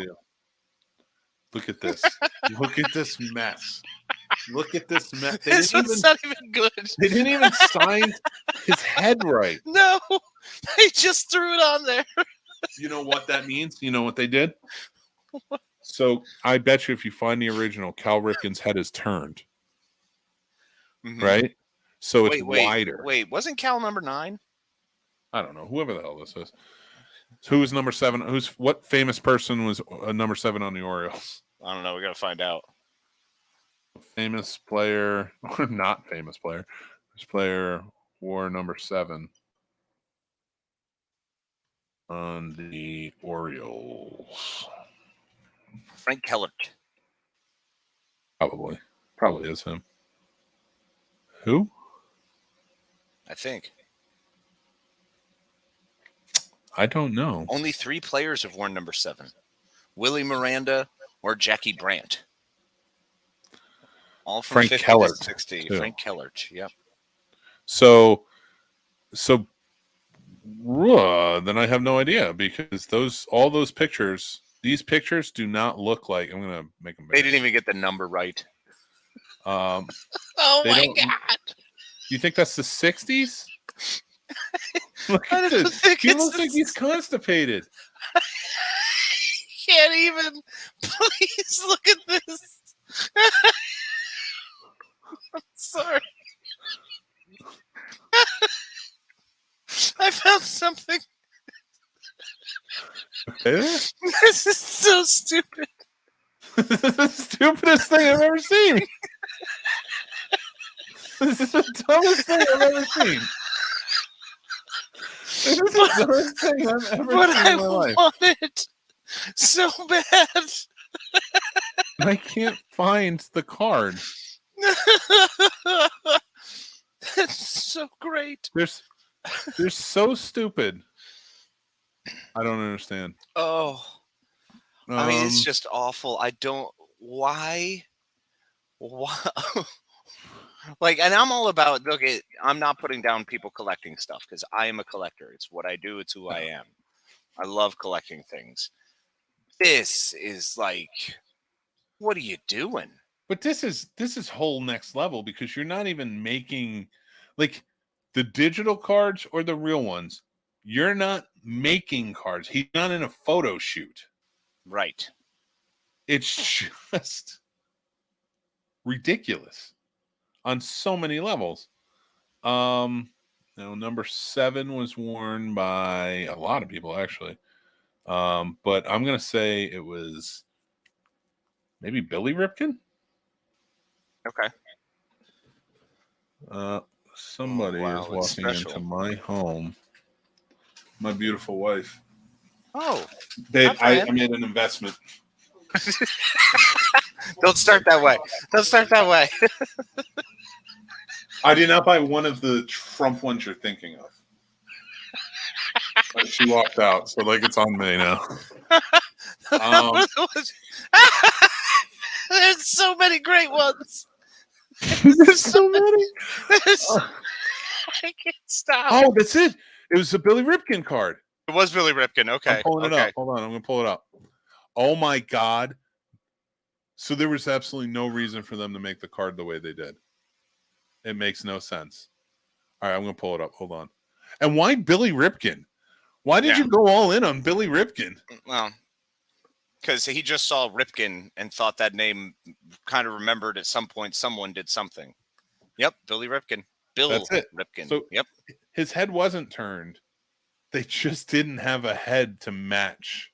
So they made the head they made rest the head on the shoulders. bigger. They made the head bigger for us to enjoy, I guess. But look at this. Look at that. They didn't do anything. I mean, it's terrible. So then, okay, there's two more. I sent two along. All right, hold on. I gotta make sense of this. Bro, there's no way to make sense of this. One of those is a card that just made me almost die. All right, let me get rid of some of these because there's so many now.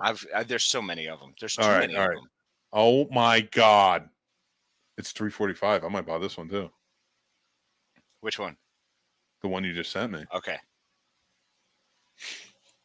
Casey, I can't show this. You have to show it. Casey, I can't show this. Mick, it is imperative that over the next 18 minutes, the people need to see this before it goes away forever. I can't believe I'm doing this. You got to do it. It straight up just says guns on it. Yep. And his eyes are closed. It's just Donald Trump holding a gun, and it says guns.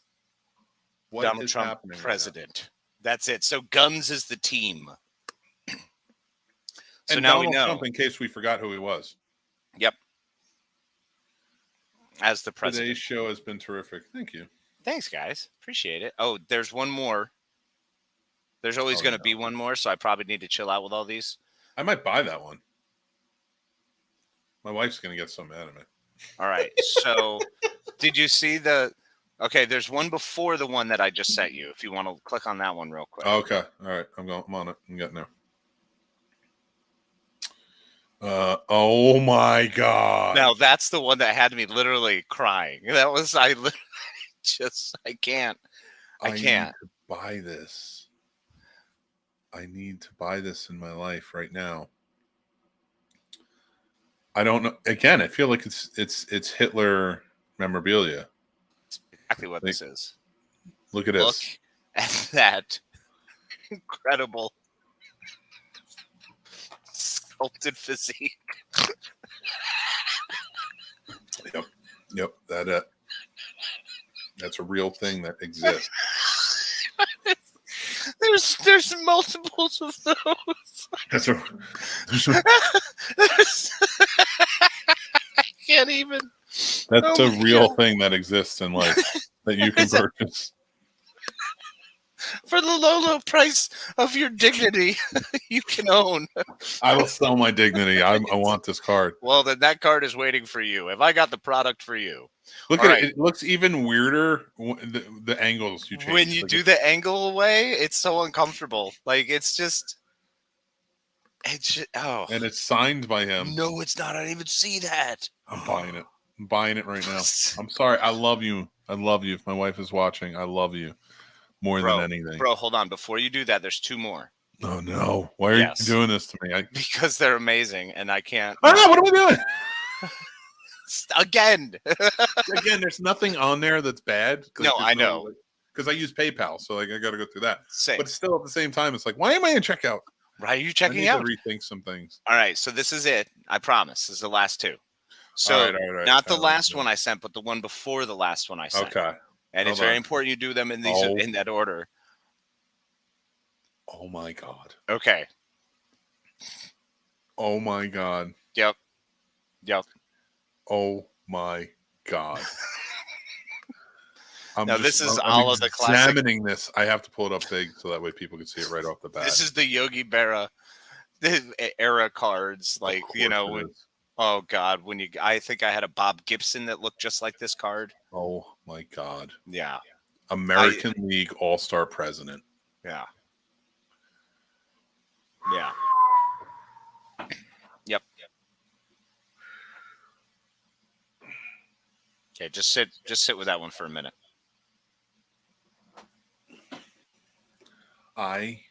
It's $1.95. That's where you went. You look at that. Well, you're doing if you're committing to this collection of Donald Trump's face on athletes, which I think is what we'll call it now, the Donald Trump on athletes, the DTOT, the DTOT. So your DTOT collection will not be complete without this one, honestly. Let me tell you something, Casey. It's free shipping because it's too small. Yes. It's $2.05 altogether. And I am still putting honey up to try and get a better discount on it. Because you always should. Never pay retail. I may even do PayPal credit to it in installments. Oh my God. No, kidding. Please do it. I can't go out to the arcade this week, guys. I got my 25 cents allotted for my Donald Trump card, my DTOT collection. You guys want to go back to my house and trade Donald Trump trading cards? There's not even a freaking jumping chocolate frog. You get nothing out of this. You just get. You literally just get, and I got it. It should get to me by December 23rd. I love you so much. All right, now the very last one I sent through. All right, let me get rid of what I would like to call. Yeah, is what I would like to call. I'm going to set it up for you. This is the powerhouse of the GOP, circa 2022. And it is a real card. It is not, in fact, superimposed. This is not a fake or a fraud. This is the real deal Evander Holyfield, not like the fake Evander Holyfield with Donald J. Trump's body on it. And it is, in fact, probably where they are today when this picture was taken was not the stage they anticipated to be in. So, yeah, here we are. And Mick, do you have that up? I cannot put this up. I cannot. I can't do it. There's three major parts about this that are absolutely fascinating and wonderful. Number one, fine, it is Donald J. Trump. Number two, it is someone Donald J. Trump endorsed. Number three, it was during the time of legacy football. Number four, that is the New Jersey Generals. I repeat, the New Jersey Generals. The state of New Jersey had a different team in I believe this was the AF years. Donald Trump owned a football team. And one of the members who joined that football team very early on was at that point, he had already been playing for quite a few years, Mr. Herschel Walker. I believe he had graduated the University of Georgia. Well, I don't know if he graduated. He left the University of Georgia and went and played for the Dallas Cowboys for a brief period of time, and then was a journeyman all throughout the NFL before settling with the New Jersey Generals, with which Donald Trump is an owner, or was at the time an owner of the New Jersey Generals. So look at that. Look at those powerhouses, huh? There is nothing in this world that I want more than this card. And it was a year after I was born. How about that? what kind of swell stuff is that?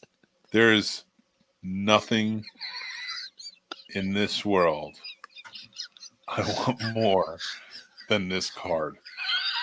Casey, I'm not asking you to buy it for me or anything. No, of course not. I'm just saying that your Christmas gift was shit because you didn't buy me this. Because this is better than any NFT, folks. I have your Christmas gift up. I care about it. It's I right care there. about it. I like it. It portrays one of my favorite scenes from Next Generation. Of course. But it's not this card. And I feel like the culmination of our friendship should have been this card. Only if they superimposed each other's heads on the other one's bodies. Then this would have been the card.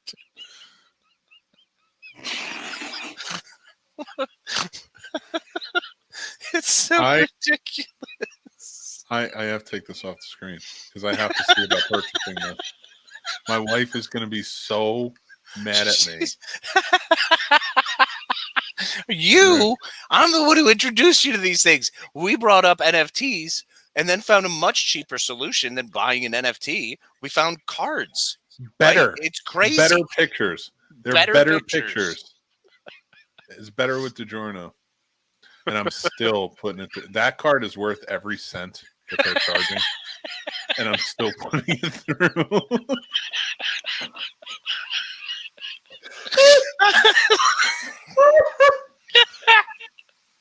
Oh my god. I can't.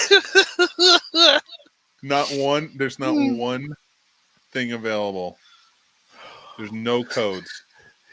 And I'm buying nothing. There's no deals on that one, buddy. No deals. You're at the rock bottom price. It is worth every single penny. And I want it. And it's all of these cards are going in my collection. The D-Tot. And then one day somebody's gonna be like, "You're supposed to burn those," and I'm gonna be like, "Yeah, it ain't happening." I cannot believe I spent a grand total of $30. I am in so much trouble. I'm in so much trouble. You are in so much trouble. I'm gonna get absolutely berated. This has been the best home shopping network experience of my life. I had a whole plan for Christmas shopping lists, and Casey met it. If you're watching this, has been a Scene Snobs Christmas shopping list. Only buy Donald Trump baseball cards, not fake ones, not NFTs. The real deal. They are available. I'm gonna pee. I love them so much. This is so terrible that I can't believe I bought these and I can't. I'm so excited. The buyer's remorse in 30 minutes. It's going to kick in. It's going to be incredible. There's no remorse here. I'm going to show these on I hope they're here before our next Scene Snobs podcast. Oh my God. They will most likely be here by our Snobs Nation episode next week. So here's the thing. Now I feel like I need to go online and find other random members of history who've been turned into baseball cards. It's not the same. It's not the same. It's Donald Trump's freaking hubris. And the fact that he put his face over very famous people. Which I get. People do that all the time. But he did it over like Ken Griffey Jr. He changed him to white. He changed his hand to white. It's the same hand. It's so bad, Casey. It's so bad. It's wrong on every level. It's literally whitewashing. Like if someone asks you what's textbook whitewashing, Mike, you can now pull out a card and just go. But he wore his white Make America Great Again. There's so many implications in this card. Yeah. And I own it. It's yours. It's mine. I own it for life. You own a verifiable piece of Donald Trump's history. I am so in love with those purchases. There is no buyer's remorse. So does that mean next Friday I have to find some dumb stuff to get into and buy? We're just gonna have to balance each other.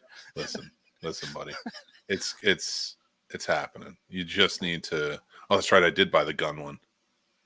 No, you didn't. Yes, I did. Yes, I did.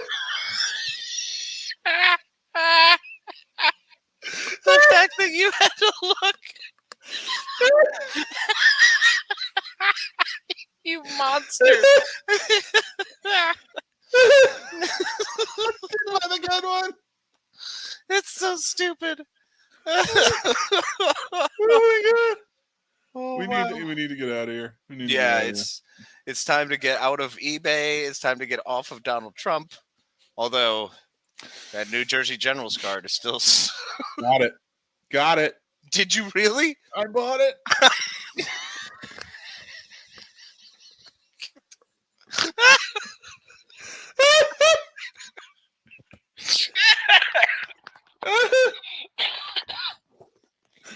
I killed Casey. I hope every one of you has missed this. I hope everyone backed out and was like, oh, these guys are done. They're doing stupid stuff now. And you missed this whole last thing?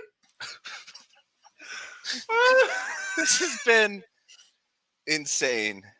All right, everybody. We want to say thank you guys so much for joining in. Remember, we have an NFT available. You can just probably steal it off the internet. You could. Or you could be nice and send Mick money. I want to remind everybody that Master Shake is doing a special episode tonight of moderately entertaining Merry Mickmas special. Friday, December 16th. It's tonight at 7 p.m. Eastern. I will be a guest on there. I'm looking forward to it. He's got some great drinks lined up. So be a part of it if you can. It's going to be a good time. I think it's going to be. We love Master Shake. We love Master Shake. He's so great. Super stoked for Dan to be doing that. And I love this show. I'm so glad he brought it back for a special because tonight's the Joe Bob. He does it on Joe Bob nights when he does specials. It's on his YouTube, and I think he's going to broadcast to the Scene Snobs YouTube as well. So keep an eye out for that. So this Sunday is our last episode of Geeked Out Live for the year. We will be back strong in January with it. Again, this is where you pick the topics in the comments you want us to talk about. We had a really good one, and we will roll you off. We are going to roll 20-sided die if you annoy us, and we will roll off your comment. We're gonna do it. We're gonna have fun with this one. I love it. So, but that's at a special time on the Scene Snobs YouTube channel at 7 p.m. Eastern. It's normally 8:30 p.m., but we are going to be on the perfect 10 at 8 to 10. So we're doing that. Next Tuesday is our very special Y2 Mad Mickmas special. It's all Christmas. We're going to have a good time with it. And yeah, we're going to have some special guests pop by. So make sure you join in. That's going to be live next Tuesday at 9 p.m.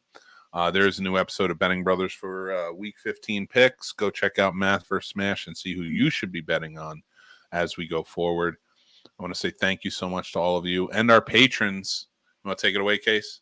Yeah, we've got, we want to thank you all. Thank you, Tim, Paul, Stacy, Matt, Aaron, Chris S., Chris H., George G3, Dan, John B., Ron, Jason, AJ, Dale, and John W. Make sure to head on over to patreon.com/Scene Snobs, where you can see the 3 tiers available. And, hopefully we continue to put a quality entertainment out that's worthwhile. And thank you so much for continuing to support us, and we appreciate you. We got a lot of things changing and a lot of things going on Patreon. So guys, you may want to join up, and it's going to be worth it. I'm telling you. Remember to join up on the SnobNation Discord, where we build out such an amazing community of people who are out there having a good time, making jokes, laughing, and we're talking about all the fun stuff. You can join that or Patreon on the links down below. Make sure to like and subscribe to this video, as well as so many of the other quality entertainment we have for you between the Scene Snobs podcast every Tuesday night. This one, the Scene Snobs Morning Drive live show, Betting Bros, Geek Fest Live, Real Combat, Does It Suck, Scene Snobs movie reviews, Plot Roast. Find all of these and many, many more that we have coming down the pipe. Some of them are going to go behind our Patreon, so make sure to check it out and join up. And guys, the promo code thanks doesn't work anymore. It was till the 15th, but promo code SNOBS will get you 10% off your order, so you can go check that out. But we have a lot of great stuff there for you. So it's on snobsmerch.com. And make sure to follow us on all of our social media platforms. On Facebook, Twitch, and YouTube, it's the Scene Snobs. If you want to follow Mick and really, check out and dig into all the wonderful videos and content he puts out, check him out at the Scene Snobs on TikTok, Instagram, and Twitter. If you want to find me, the Madman, check me out at Plotimus21 on Instagram, at Casey the Madman on TikTok, and at TwitIgnite on Twitter. All right, guys. We appreciate you joining in. We always have a really good time with it. We still have some Christmas cards available. Couple left. Jump on them now. Yeah, if you like them, because I'm mailing out a bunch of them this weekend, actually today. And then, but if you want one, I will make sure to get it out to you early next week. It is that sweet, sweet sweater. It is. It is amazing. You made it look great. So, guys, thank you again so much for joining in. We have such an amazing time with you guys. Thank you for laughing along with us. And Casey, go ahead, say your goodbyes, and get out of here. We appreciate you. Hope you all have a great weekend. Hope this helps wrap up your crazy week. Hopefully, we made you smile, gave you a little bit of the sunshine on this wild day. If not, then get over yourself. All right. We love and appreciate you. And remember to be kind to yourself, be kind to each other. Later, everybody.